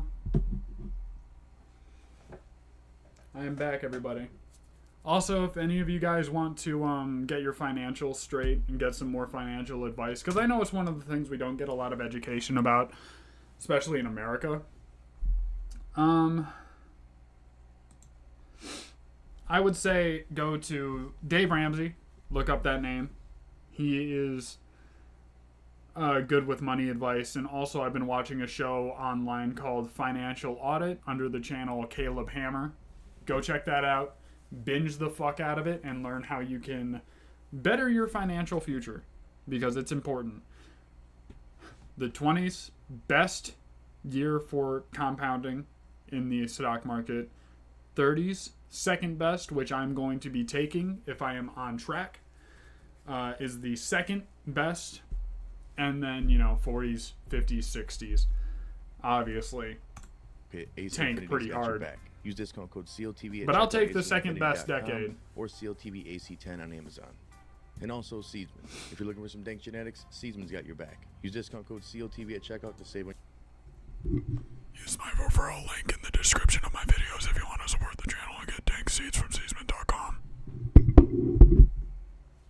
Your order. Now, to understand this legality loophole a little bit more, why don't you hear out my homie Strange show and kind of get a grasp of what's going on here. I've really been liking his perspective on things. The Strange Show is a very smart guy. So all cannabis plants grow with THCA and not THC. THC only exists after decarboxylation. But since that 2018 Farm Bill said that any flower containing less than 0.3% THC is legal, that means that the way the plant grows, it actually grows legally as hemp. Because all of these plants are growing with the THCA. So yes, things like this are the same plant we're used to. They're just handled very differently so they don't test above that 0.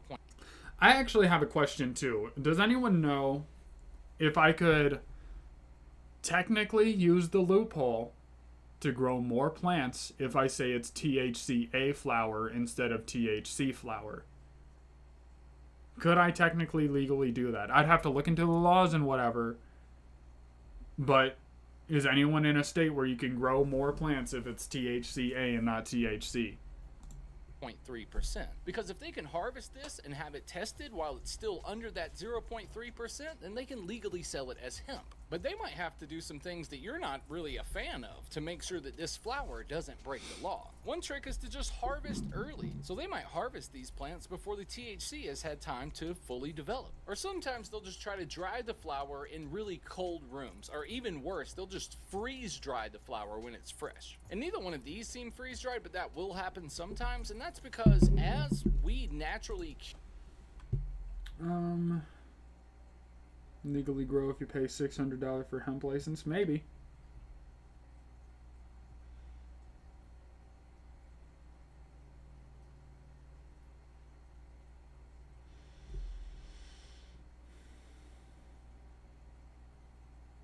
I've never had someone actually come and inspect my grow.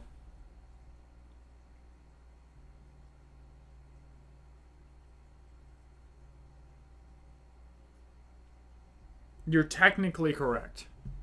You're technically correct. And a lot of people will grow a ton of clones. They'll tell you like, oh, I make like 36 round clones and it's not a problem because inspectors aren't showing up. It's not about the inspector showing up. It's being a legal citizen or not. Because if you do get, on the off chance that you do get audited for your plants, which will probably not happen, and if it does, it won't happen often. Especially if you're not breaking other laws. Like, let's not pretend that, oh, if you're in a domestic abuse situation, that the cops aren't going to show up and then also audit your plants if they find out you grow. If you have a warrant out for your arrest and they come to your house, that could be another charge to slap on. Like, it is, I call it one of the garnish charges, where it's like, if... I've been watching a lot of Predator stings, right? And they'll slap on a bunch of things like reckless endangerment of a child or something like that, using a computer to commit a crime. They could also get them on weed possession if they bring weed to give to the minor. They could also do distributing alcohol to a minor if they ask them to bring alcohol and stuff. Like, they can slap on extra charges to the main thing, but the main thing is still there, and that's what got them the extra charges. It's because they did all this extra shit.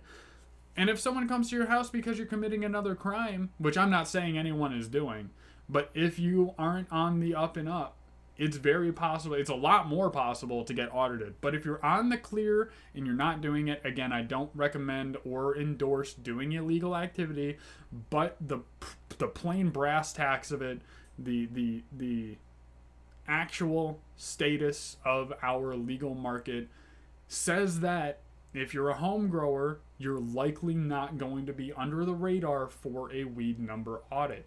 Does that mean you should break the law? Of course not. Does it mean you can? It's possible. It's hypothetically doable. A lot of people do it in all reality. Should you? Absolutely not. It's illegal. You know, that type of thing. Like, yeah. It's just how it is.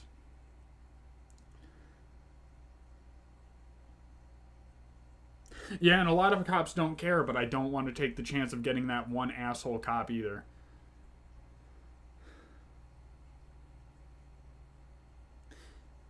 Each adult can have 12 plants, and I think it's a limit of 12 per household for recreational. I haven't read up on the law a lot, but I'm pretty sure that's what it is. And if it is recreational 24 per household now, then that means I personally could grow 24 plants. But that's not what I'm here to argue. I'm just saying what the law is, and that I am abiding by it currently.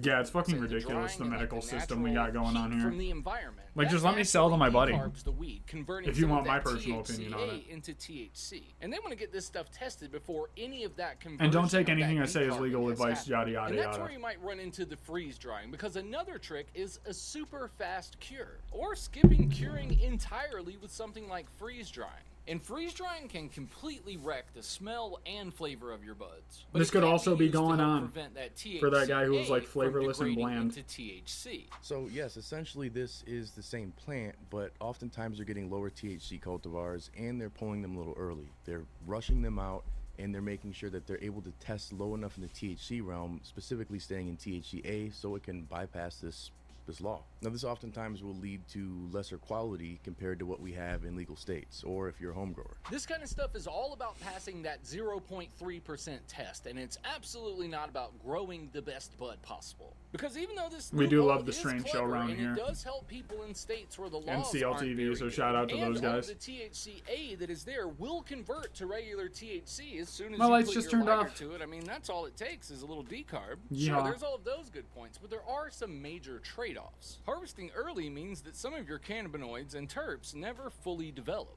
So you might be missing out on some of that couch lock feeling that you're used to from fully developed trichomes. Also, that rushed cure can wreck your flavor and wreck your terpenes. And in the game of THCA, you don't have a lot of time to cure and sit around and wait, because all that whole time you're curing, legal THCA is just naturally converting to illegal THC. So this is real weed. It's just treated real weird to make sure that it fits through this Farm Bill legal loophole. Yeah, The I saw he was THCA posting some that is stuff. there will I haven't convert to watched normal THC a couple of as his soon as you latest heat it up videos with about your that, lighter, but that does not but mean I that plan this on is it. the same quality flower that you would get elsewhere. And in my experience, the quality has been all over the place. I've had some of this stuff that was pretty good and some of this stuff that was pretty horrible. But if your state laws are horrible too, this could be a game changer. Whereas if you have a legal industry in your state, this would probably seem like a downgrade to you. So it only made sense to try some that was some of the most popular in the market. And a lot of people would say that because they're influencer brands, they're not the best option, but one is from Bay Smokes. Bad choice.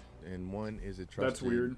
well-known brand at this point. Now the first that came to mind honestly was Eric Kahn, but I couldn't find his product online for some reason. Maybe the moldy situation. Hopefully he changed things up and is kind of getting out of that or doing some quality control. So then I definitely hope he changed that shit up. And he's got a line that a lot of people speak very highly of. So I grabbed some of his, and I also grabbed some from Mr. THC, which his brand is called Hella Slumps. And for some reason the packaging is like a couple lean for his.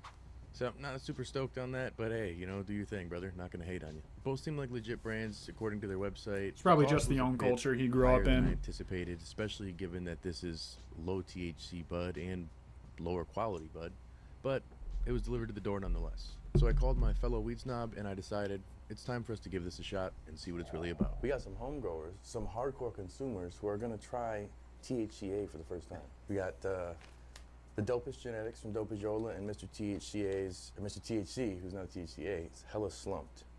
Picked up strawberry cough and gelato. These are two that I'm familiar with. Big which is why I names. wanted to try them, so I'd be like, all right, this ain't. Tried these strains before? You've Tried never heard of gelato, strawberry haven't cough? tried strawberry cough, I don't think. That's what I'm saying. Like, if it's not even in the family. Not the brand necessarily. Well, this is. I'm completely. I mean, I've heard THCA 1,000 times. I feel like it's not hype, but like, kind of like what we were just talking about. Like, there's these hype trends or hype things that people get on, and so it's like, oh, and like I've heard a lot of people, oh, I'm hitting the THCA cart, all this other stuff. So it's like, you know, you hear enough about it, it's like, all right, put up or shut up, I guess. Well, and especially everybody's saying that this is real, that this is just regular flour, and that we're idiots, and that this is a loophole that people are utilizing. So we're hardcore consumers. We consume a lot, and we also have been growers for like 20 years. So it's got to be something that really hits the palate or really stands out. And if this is the loophole, I guess we've been legal this whole time, and you and I didn't know. They weren't cheap, man. They weren't cheap. These were $35 a piece for the 3 because of fancy packaging. Let's see what they initially, I say. didn't anticipate to spend as much as I did on this video because I assumed an alternative to regular flour would be more affordable. But it turns out this loophole has given the ability for some brands to charge crazy top tier prices that you would see in most legal stores, which to me seems like highway robbery, but do you, boo-boo, ain't your hustle. I can't afford that. It's crazy. Initial reaction is this smells like gelato. Not crazy, but it smells like gelato, and it feels like dispensary bud. No? Check that one out. That's a little better. I mean, they're both pretty midsy, bro. Oh, it's very mids. No matter what, how you paint this. This is how I look at it. I'm Is sorry. people are. That's not how we're reviewing this. For the criteria of testing this, Trey clearly didn't understand. I just wanted to see if this was actually real bud. What people have been consistently saying to me. Is this actual bud or some sort of spice D8 alternative crap gas station flour that is just a knockoff and a temporary outlet, we'll say? There's something to it. There's Where a it's like, tinge to it, and so for me, THCA, I've only ever experienced in isolate form. So if there's a way that this is somehow, I don't want to say coated, but saturated with more so THCA than full spec, yeah. and I don't know, is that the tinge that we're Well, smelling? what I'm Like understanding. it does smell like, this smells more like But along the lines of the genetic. let's say you're living in Texas. It's not legal to get the shit there, so you're getting either the brick or you're getting this. I'd First probably rather impression get the right away- THCA than a brick. Circumstantial, but yeah. That's what I'm saying. First impression right away, this is better than the brick of the smell and impression. But for 35 for the 8, it's just fucking steep. Like 20 bucks. Yeah. This smells like earthy and a little bit of piney, but just like a. No, it's a shit price. I'm Like if just you saying, live this in a smells more legal like a state, just sweet- go to the dispo. I don't think anyone's saying anything Whatever that different might there. This smells sweet like. And a if they gelato, are, but I they haven't both seen have it. Like a cough, not a cough medicine, but like a. some Like sort there of- was a powdered handling, yeah, like nitrate gloves. Yeah, so, I don't know. And maybe it could be the Mylar. I don't know. Because of our tolerance and our consumption rate, right? Let's say you go to the dispo, you pay $12.50 for an eighth comparable. You're not gonna get any more high than you would off of this. No, no. So- but this is we're not talking someone in a legal state. No, I know. My point. to $40 you is- dollar ounces at the dispo. That's what one placebo local bud is dispo placebo sells. bud is But the feeling that I'm kind of getting at out the of it. same time, I We'll bet see. it's fucking If garbage. If that has You know, flavonoid and it hits and it gives I bet you it's that like entourage small bud effect, shake. then maybe it'll be okay. But if And it it's, like, doesn't, over-dried then it's and not just like cured any blunt properly. we smoke before it gets halfway through and we're like, nope. Now, quick disclaimer, we are trying this for scientific purposes only and for documentary purposes only. Anything done here is by professionals, 100% professionals. Do not try this at home. Now we'll say, Did you roll it too tight? I rolled it a little too tight, but not even. It's just like the bud. It's like shit that isn't cured all the way. You know what I'm saying? Like once you grind it up, it becomes a little putty-y, and it doesn't like have that dry texture. And that could be because they're prepackaging it and it's storing it in a place, and it's just there's no cure to it. It's just being preserved. And that seems to be the trend. Hurry up and get it in the bag. Yeah. And maybe that works for some, but honestly, most of us growers and consumers know that a proper dry and a proper cure are definitely important when it comes to a proper effect. If we don't have all the cannabinoids activated and working together for that synergistic entourage effect, then it's just going to go through the motions. We're not necessarily going to get I'd say it's like the medicinal or most important recreational effect factor, that we're after. honestly, Is this real? is the cure, in my opinion. It's all AI. I know. AI weed. That's the question, bro. It's like, is it real? It's as real as you want it to be. It's a matrix effect. It's a matrix weed. Like, it's not really here, but it's here. It's just here if you believe that it is and you're plugged in. If you're not plugged in, then it's not. I see you over there. Bro, I just rolled a blunt before this. It smoked just fine. Well, no, I think you're right about the texture. Holy crap. Like you feel it putty like in there? Well, you rolled it too tight. But yes, it's like the compactness on this is like. I definitely that had shit that feels like it's before gonna when be I worse. smoke like You know, how on you do the pre-rolls. borderline of the cure Blend the being other like shit out of it, you know. at a and then you're sitting tolerable there point with a like headache week about it. 2. Yeah, is it good? No, it's not. It's It'll not still good. be a I'm gonna little be wet. 100% honest with you. It's not good smoke. Oh, that's like hemp, bro. Yeah, it does have a hempy taste to it. But again, if this is what they're claiming it is, then this is early pulled bud. You know what I'm saying? This is bud that needed to go longer and was pulled at 6 weeks, 7 weeks. Bro, that reminds me. You remember those hemp cigarettes that we used to have at the The shop? green fucking, yeah. And I thought it was cool because it's like, oh, it's not a cigarette. Who thinks it would be a good idea like to make a video where I compare homegrown weed that's pulled at like 3 weeks early versus on time? I think that could be fun content. Who would want to see that? No. I don't know how to explain this, but it does not taste like authentic weed. That's fucking But disgusting. it also tastes like premature weed. It's like, again, they The they 70% immediately humidity pull is it pretty and they high. Toss it in the bag right away. Yeah, I think I'm all set on this. This was I don't want that again. like- Thank you. Sorry about your blunt, but yeah, Yeah, we're still here for a minute. yeah. Now, unfortunately, for the sake of trying this all out to actually get an experience out of it and our effect, for science, obviously, we had to consume more. And for the first time maybe in history, I was dreading it. I didn't like it at all. Overall, it was just a waste of my time and a waste of my life. Would I consider Buds drop this off more bud? than 3 weeks early. Yes. That's a But it's bad decent bud. sampling time. So for 35 at 8 for mid, I'll take samples at like week 6 I or guess 7. it's legal in your state, but it's very midsy flower. Week 5 So it's isn't not really necessarily a gonna time be that I've been something that's worth venturing it, for but that. if you can't get anything else and you're fiending to smoke, I guess it's okay. there's so many levels, bro. You're like, and if you, Let me- and if you're missing 2 toes and you recently fell, it's sunny outside. and you have popcorn lung. You eat a little bit, it's a little salad with it, man. I took the filter out. It's just not good weed. That's what I would put it as. Would I call this That fake? tasted Fucking like oregano mids. a little bit. Well, you ate some weed with it. Our palates just must be dramatically different because this tastes like bud to me, just premature bud. Like planty premature Dry and bud. cured But it on top definitely, of like, packaging it. you could not give me this and be like, that ain't a real weed. I'd be like, what? But I think they're taking the same genetics. Like they could take the Chill Out OG, the FTS. That's collab, good, fucking at any least name if you could enjoy the think of company you've been genetics working and with put those and out and just pull it early. I think that's what they're doing. they have lab tests to look Anything, at. be honest. Like if you can reference the because I was lab sober. tests, in my opinion, that's a big Started thing. this. I took a couple hits off a blunt that I had this morning at 9. Okay? Okay, well, I'm just saying around 11, I was trying to smoke. I was like, no, let me not smoke because we trying to taste this diet. Could be placebo weed. Well, that's what I'm saying. Like, I'm trying to be like, do I have like a behind the eye, like a fucking. Regular weed No. tested funny. I don't. No, and that was half that 8. I mean,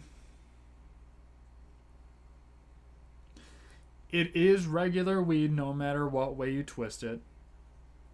Alright. It's just, is it pulled early? And is the product that we're getting pulled early? Like, because what they test is pulled early. No question. They pull it early. They get the test. It's like, okay, you're below 0.0 or 0.3 THC. And then they can sell that entire plant because a little bit of it was tested. Or you go the route where it's regular weed that you grow again, but you pull the whole thing early and sell that to consumers. The non-false advertising route, then basically you're just like, all right, bud, here's the boof. You can have it. We'll sell it to you for the same price as the premium product, and you will like it. Because you can't get the legal shit around your place because it's not legal. So here's an alternative that's not really an alternative because it's the same shit, and guess what? You still can't get a job because they all test for that shit.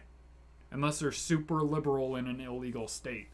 That might come down to company standards, but I think if it's state illegalized, I think all companies need to, but I live in a legal state, so I have no fucking idea.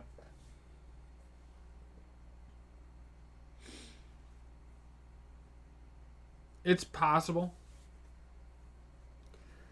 I wouldn't see that as a impossibility because they do develop slower.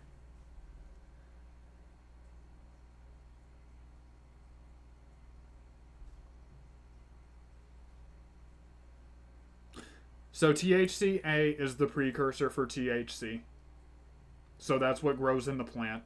Are some companies spraying it like artificial THCA? It's possible, but that's not the common practice from what I'm seeing.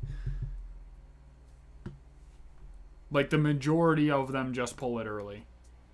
That was in that. So, spark the next one. That's unfortunate. Like this smells like musk. Like that you lit There's it a up. whiff in my nostrils. Yeah. I tried to just go about my day, but As you lit that up, it smells like I'd you have to lit work up at a pound facility to know all the specifics. yeah, I have no musky. fucking idea, man. I'm gonna be honest with you. But from what I'm seeing, they probably just pull a couple weeks early.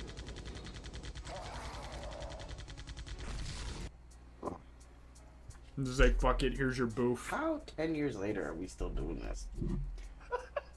This one's bad. This one's bad. Ooh. Ugh. Is it like harsh? Or does Oh, it just yes. taste like shit? That's gross. This is way better. It still is not good. It still tastes like something else now that I hit it again. Here's the reason it's not the same shit. Here is the reason. The difference is the timing in the harvest. Because it could say 36% THCA, but you have to take into consideration that that THCA is going to convert into THC. So it depends on the maturity of the plant that grew. Because is it testing for THCA? Yes. But is it THCA flower? Absolutely not. Why is it not THCA flower? Because the THCA inside the plant can convert to a certain extent to THC, being its own cannabinoid that does not need to be, that is pre-decarboxylated at a potency that is negligible to most consumers. But it could be 5%.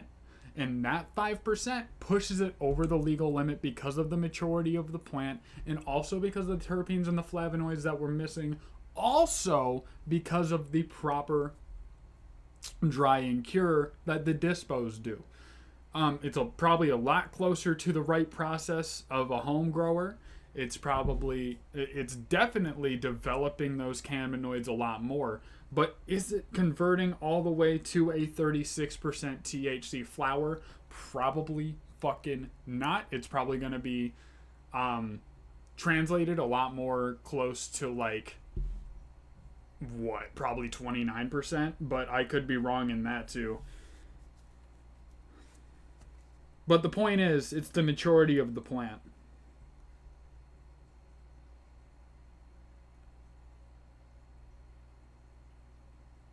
But yeah, it's a fucking weird business, and I don't really want any part in it personally. Is THCA real? If I ever sell THCA flower, just know that it's a Trojan horse for actual weed, or I'm doing it for the money. And if I become that much of a sellout, please fucking call me out.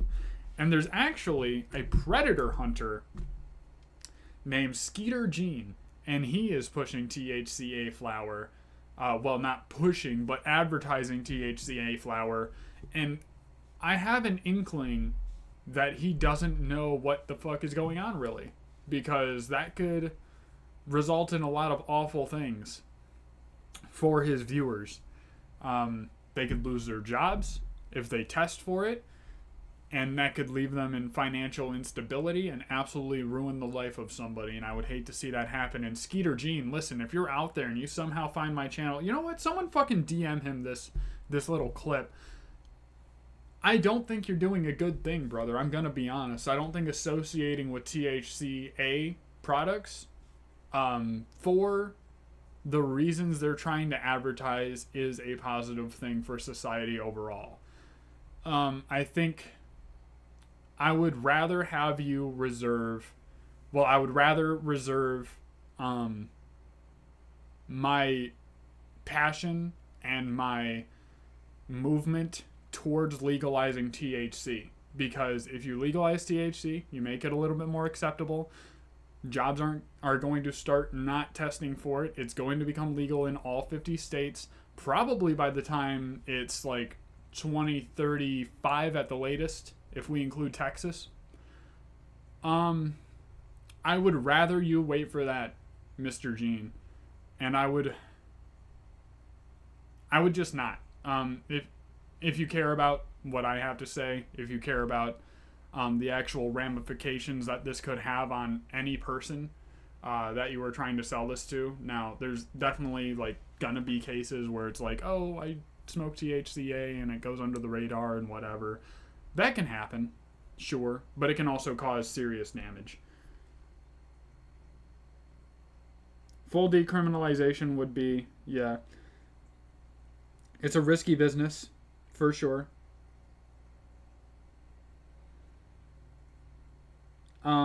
But yeah, decriminalization would be absolutely I'm talking like real fantastic bud, I'm not for talking people. Like, that ain't shit that's good weed. I'm talking like, would you say that this is bud, cannabis? Not this one. This one I don't think. This shit was fucking cat food. That was bad. To me, it's another form of diet weed. Yeah, and that's where I think like CBD is the what's that shit? Diet Coke, aspartame. They use the aspartame, right? Yeah, and but then this shit is like, Oh, Skeeter. Also, if you're pushing CBD product, that is completely different. But the way you talked about it led me to believe it was probably THCA.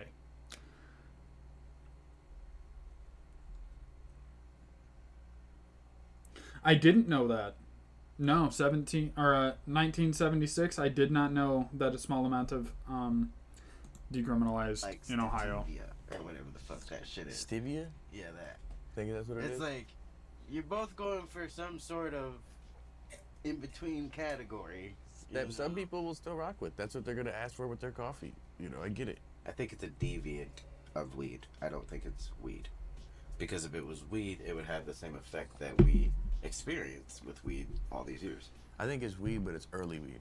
I think it's bud that's just been pulled early. Because I've had shit that I've had to pull early because I had mites or something back in the day, and it was there, but I didn't really do nothing for me. You know what I'm saying? Like I didn't get an effect. There was a little bit of That's pretty interesting. but I didn't get an effect that did anything for me. Now, of course, that was just me and Trey's opinion, and we only had one cultivar from each company, so we couldn't really determine everything, obviously. But the homies Matt and Nick from Strange Show grabbed some from the same companies, and they gave their 2 cents as well. Yo, what's up, homie? I ordered the same flower you did. Well, at least from the same places. This first one is from Hella Slumped. This is Mites the do not cereal contain milk. THC, We also full have blown, the yeah. Dopest Genetics Unicorn Cake. Both of these are an 1/8. All right, so first we'll start with the Hella Slumped. And first off, I just gotta say, I think it's a little weird how it's packaged to look like a double codeine cup. Okay, double cups of codeine. That's what we're advertising on the cannabis label. Weird to me, but whatever. Let's see what this looks like. I also think it's weird, but I think it's... If I were to speculate, I think the guy who made the brand grew up in hip-hop culture, and there's a niche part of hip-hop, a niche corner of hip-hop that really pushes that lean party culture. Double up styrofoam cups in your uppers and downers. Royce to 5'9", yelling the shit like double and commas. and shit like that. So there is a look down upon by lyricists part of hip hop that pushes lean super hard.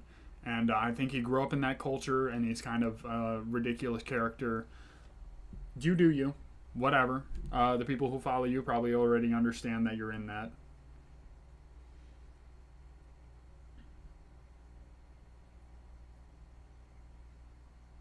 I don't think they eat trichomes. I don't know if they actually eat the trichomes. I think they're more targeting the leaf sap of the plant, but I would have to look back into it. Whoa.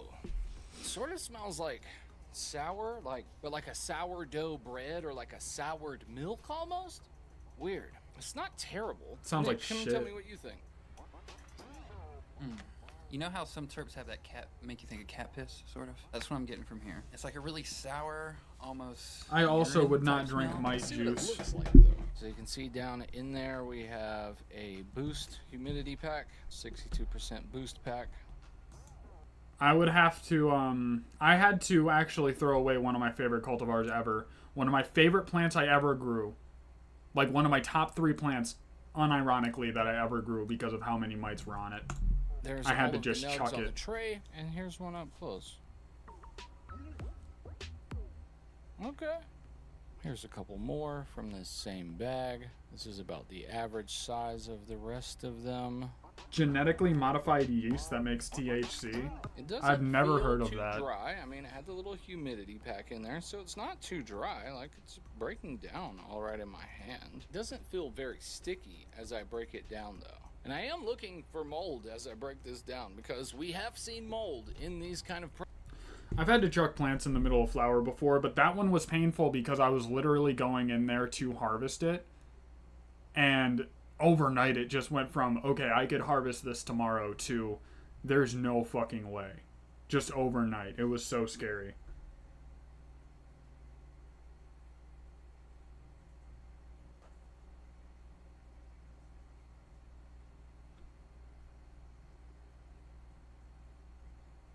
The THC is only 20 to 30%, yeah.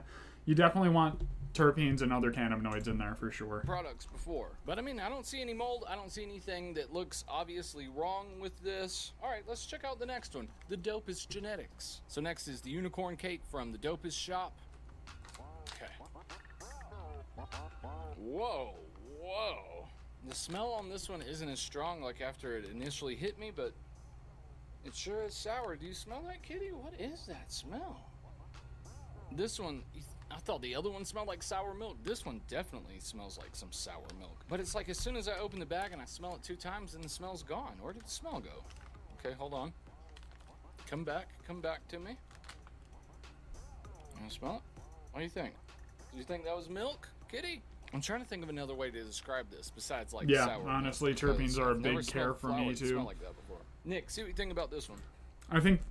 I think one of the things that make strains unique in their own right is the terpene content. It's really faint. I mean, if you can get a different Maybe kind smell of, off your plant and a sour different from this effect one too, based but more on the like a terpene profile, sour you berry have a almost? unique Sour cultivar. berries? Wow, it's almost like hard to get a sense of it. It's like not super pungent. You know what I mean? You got to get in there to get the smell of it. All right, but let's see what it looks like. This one has no humidity pack on the inside, and it looks like it's just 2 nugs in there for a whole 3.5. Okay, there was 3, but there is a big one. So we got 1, 2, and 3. Okay, here's our big one. There she be. A little purple in there.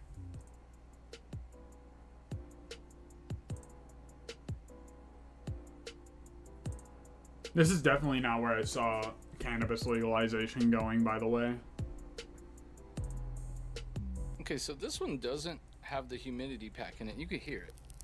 Oh, maybe you can hear it, but you know, it's a little crunchier when you break it down. Now, it doesn't feel like dusty dry, but it is a little drier than the first one. But actually, I think I prefer the moisture level in this one. The other one seems like it was maybe packaged while it was too wet, and like that little humidity pack isn't doing enough. Or maybe it just needed like a 58% humidity pack instead of a 62. Maybe that's personal preference to me. It just almost felt like spongy. And this one, I don't think that's what he's saying. I think the fact that they threw the humidity pack in there, put him under the impression that they threw it in there while it was too wet, because they didn't finish a cure, and then hoping that the humidity pack would uptake all of the humidity to try to conserve that bud.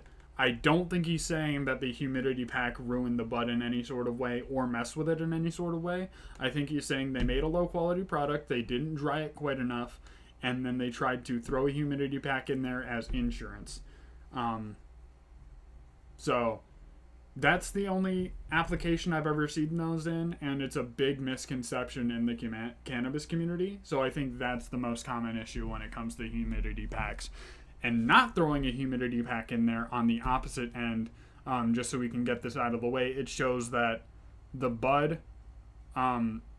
it shows a certain confidence that the company took into consideration that the bud would not last if it were not dried properly or dried too much. So it's at least under that line to where it's acceptable. one from the dopest shop, I noticed that this one is actually making my fingers a little sticky. So that's a good improvement over the last one too. But let's try these out and see what they're actually like. Okay, first we're gonna... Honestly feel like unless you're only a few percent off of the 60 humidity drying or it's too hot. Well, actually, they've been saying that scientifically the number you should be going for relative humidity is 55%. So if you're down near the 55% number, that's actually optimal. As far as I know, it's a recent thing that the numbers have been showing. Low to high humidity temps over 70 ruin it.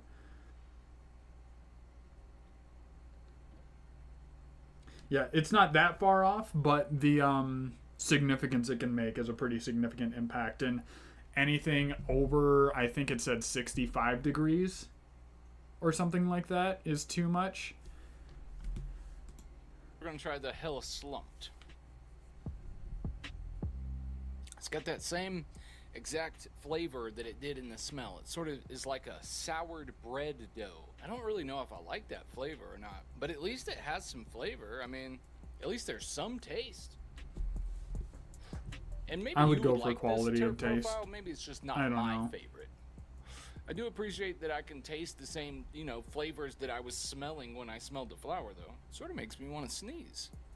This one has a pretty light colored That's pretty ash crazy. as The it drying burns. being the most Burning expensive too. part. It's like I've not never burning heard it of that being bad, the even case. though it was sort of moist. I guess I would rather it be a little moist than way If I were too doing it dry. This optimally isn't smoking and I that had the bad, perfect actually. environment every time, Pleasantly it might be a little bit surprised. more Okay, let's expensive. try the next one. But Okay, by now we far, got our flowering is unicorn the most cake from expensive part, I'm Dopest pretty Shop, sure. And after getting this one in the paper, I can clarify that the one from Dopest Shop, for me at least, felt way And the veg stickier than stage the is one so from low Hell Slump. maintenance. So that is a good Especially sign. since Way now I'm not stickier in training the this grinder, round. Way stickier on my fingers. So low And that's maintenance. with this Holy one shit, being I'm even a spending little so much less drier time in the than this, garden. but it was still noticeably stickier in the grinder and in my fingers. And I should mention that it took me a minute to get this ready, and the effects from this are like just, where are they? Where are my effects? There's something there, but not as much as I was hoping. That sucks, Okay, John. now, unicorn cake.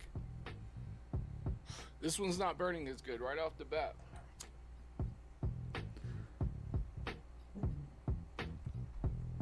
If I ever buy like a Canitrol, just know I made it. Like the point where I buy things like Canitrol, or I buy things like anything super specialty, just know I made it. Clumpy weed is not the best for joints, no doubt. I would prefer like the clumpy, like sticky, a little bit too wet weed. I think the best application for it would probably... I don't smoke them a lot, but probably a gravity bong. I've never used a gravity bong other than like... I've never used a gravity bong, but thinking about it hypothetically, like, you're not working your lungs too much through the pack because you're pulling up on a thing, and then you don't put your body through any strain or effort to actually smoke the clumpy weed. I'm sure you guys will still be around. It would be hard to forget you when you're like talking to me. 100% you can't save too dry weed, but too wet is salvageable. So my preference on it, if you guys want to know my thing, too wet weed can get moldy, and you can't smoke moldy weed. But you will always be able to smoke weed that is too dry. That is my that is the rule of thumb I go with.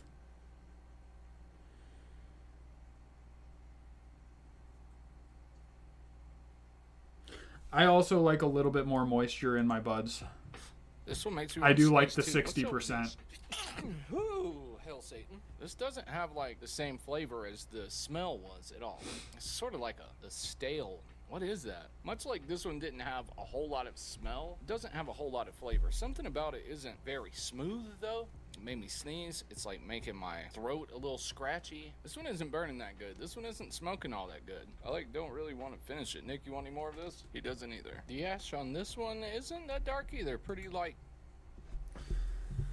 Just checked out the jar of the stash and it said 70% humidity and there's no mold old. Just needs a little bit more drying. Yeah, 60 to 65% is like a good place to start smoking in my opinion. And if I let it settle around 60, 62, it's pretty good for me.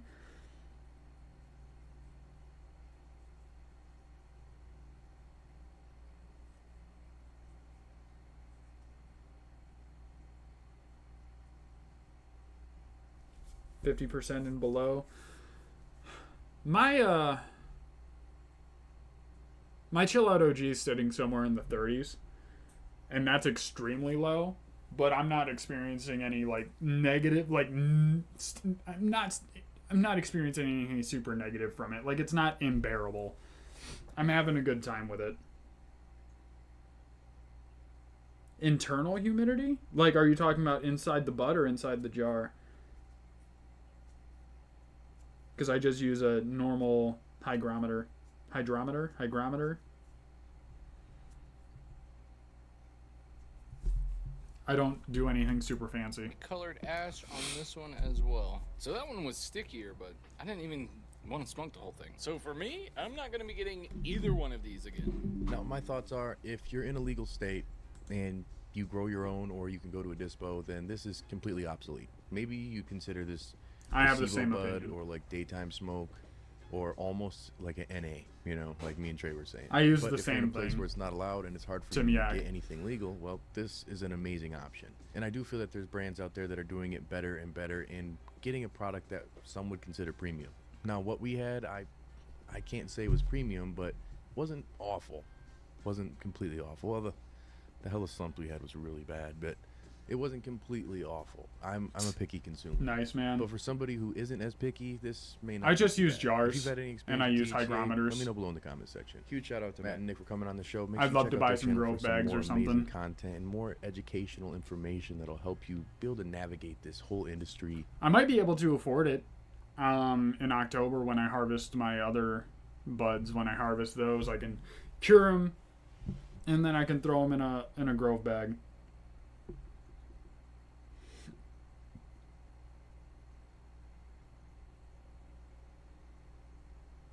I heard you can cut circles out of grove bags and top mason jars with them. That's pretty interesting. I think that would be fun, like as a sealant precaution. But couldn't you achieve the same kind of thing with a plastic bag? Or like a...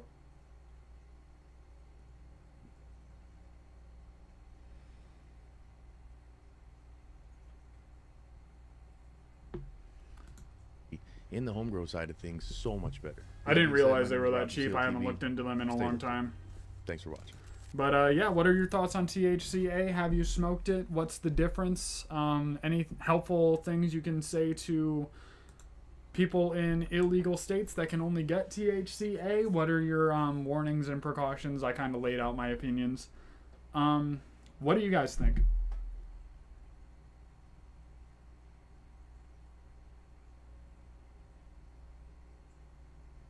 I don't trust plastic bags unless heat sealed. I'm talking about cutting a plastic bag in the circles like the Grove bag and topping the mason jar. Couldn't you achieve the same sensation, or is that like, would that not work?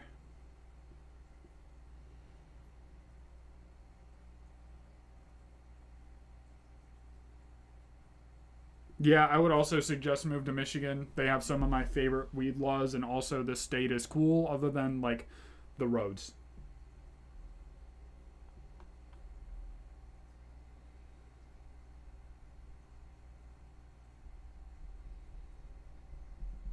I mean, that's pretty cool.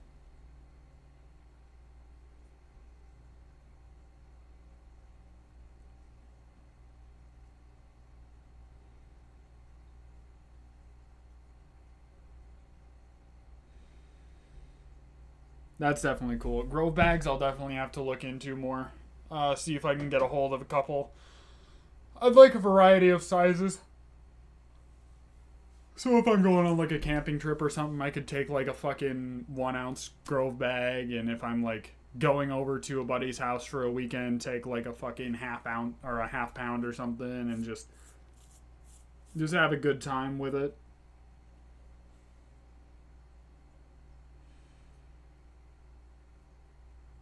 Definitely follow the directions, store everything correctly and properly, get a good cure on all of your products.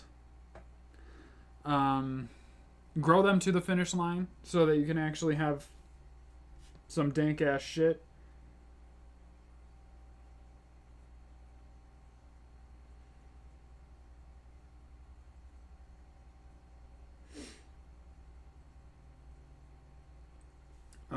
Get a heat sealer for them because they break off.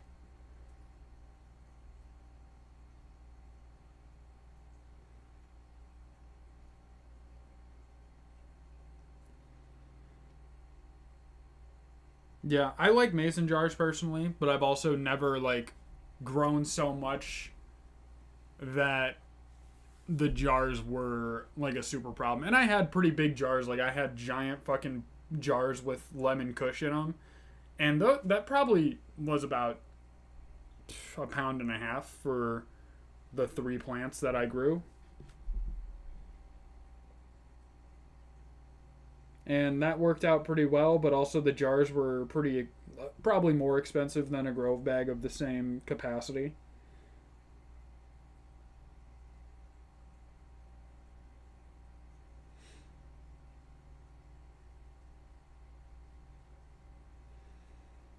How are your buds big? Are you just harvesting whole ass colas to put in there, or are you like actually just growing buds that are so big that you're like, I would only be able to fit like some in this jar?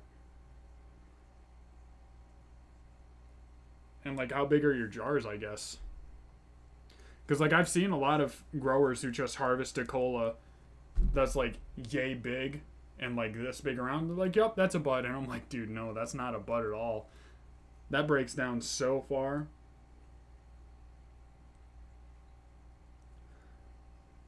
Like in my early growing journey, they'll be like, look at how big these buds are. And I'm like, yeah, like that bud right there, that one's pretty big. That'll look good in a jar. And they're like, no, that whole thing is a bud, and it's fucking like a foot tall and like this big around. And it's like, dude, that's not at all.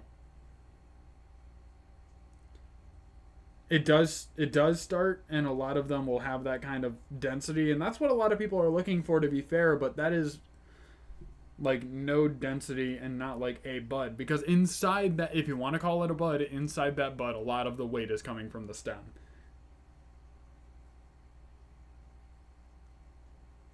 And that's the biggest reason I don't count it as a bud, is because of how much of that bud is actually stem.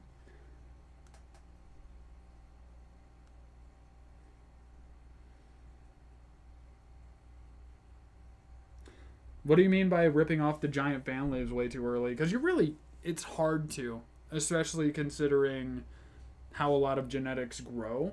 Sometimes you need to rip off those big fan leaves to get the under branches a little bit more light so they can actually grow into being their own branches.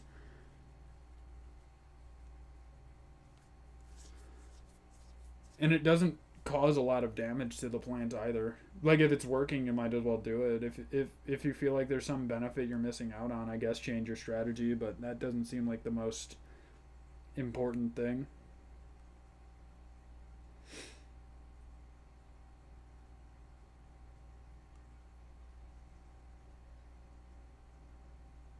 I mean, that's fair if it's a problem.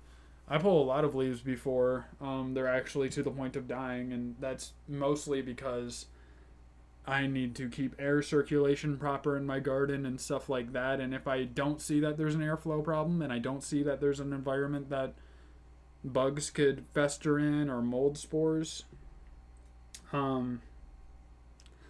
normally will just leave it alone, and I have the discipline to do that. But I guess if you have like an addiction to ripping your plants apart and trying to make them look orderly or minimal, that could be a serious problem. But I think I'm going to wrap it up. I enjoyed having a conversation with you guys. It's getting pretty late into the morning for me to still be streaming. So any final thoughts or anything, please leave them in the comment section. Otherwise, or in the chat.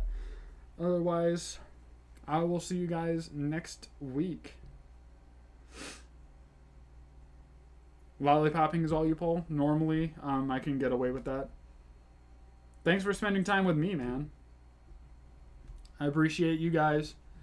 I hope everyone has a good day. I hope everyone has a good weekend. Kicking it off right with a stream talking about THCA, the new drugs on the block. So I hope everyone has a great day. Thanks for chatting. Thanks for hanging out, talking, grow. And I will see you in the next one. Thank you very much.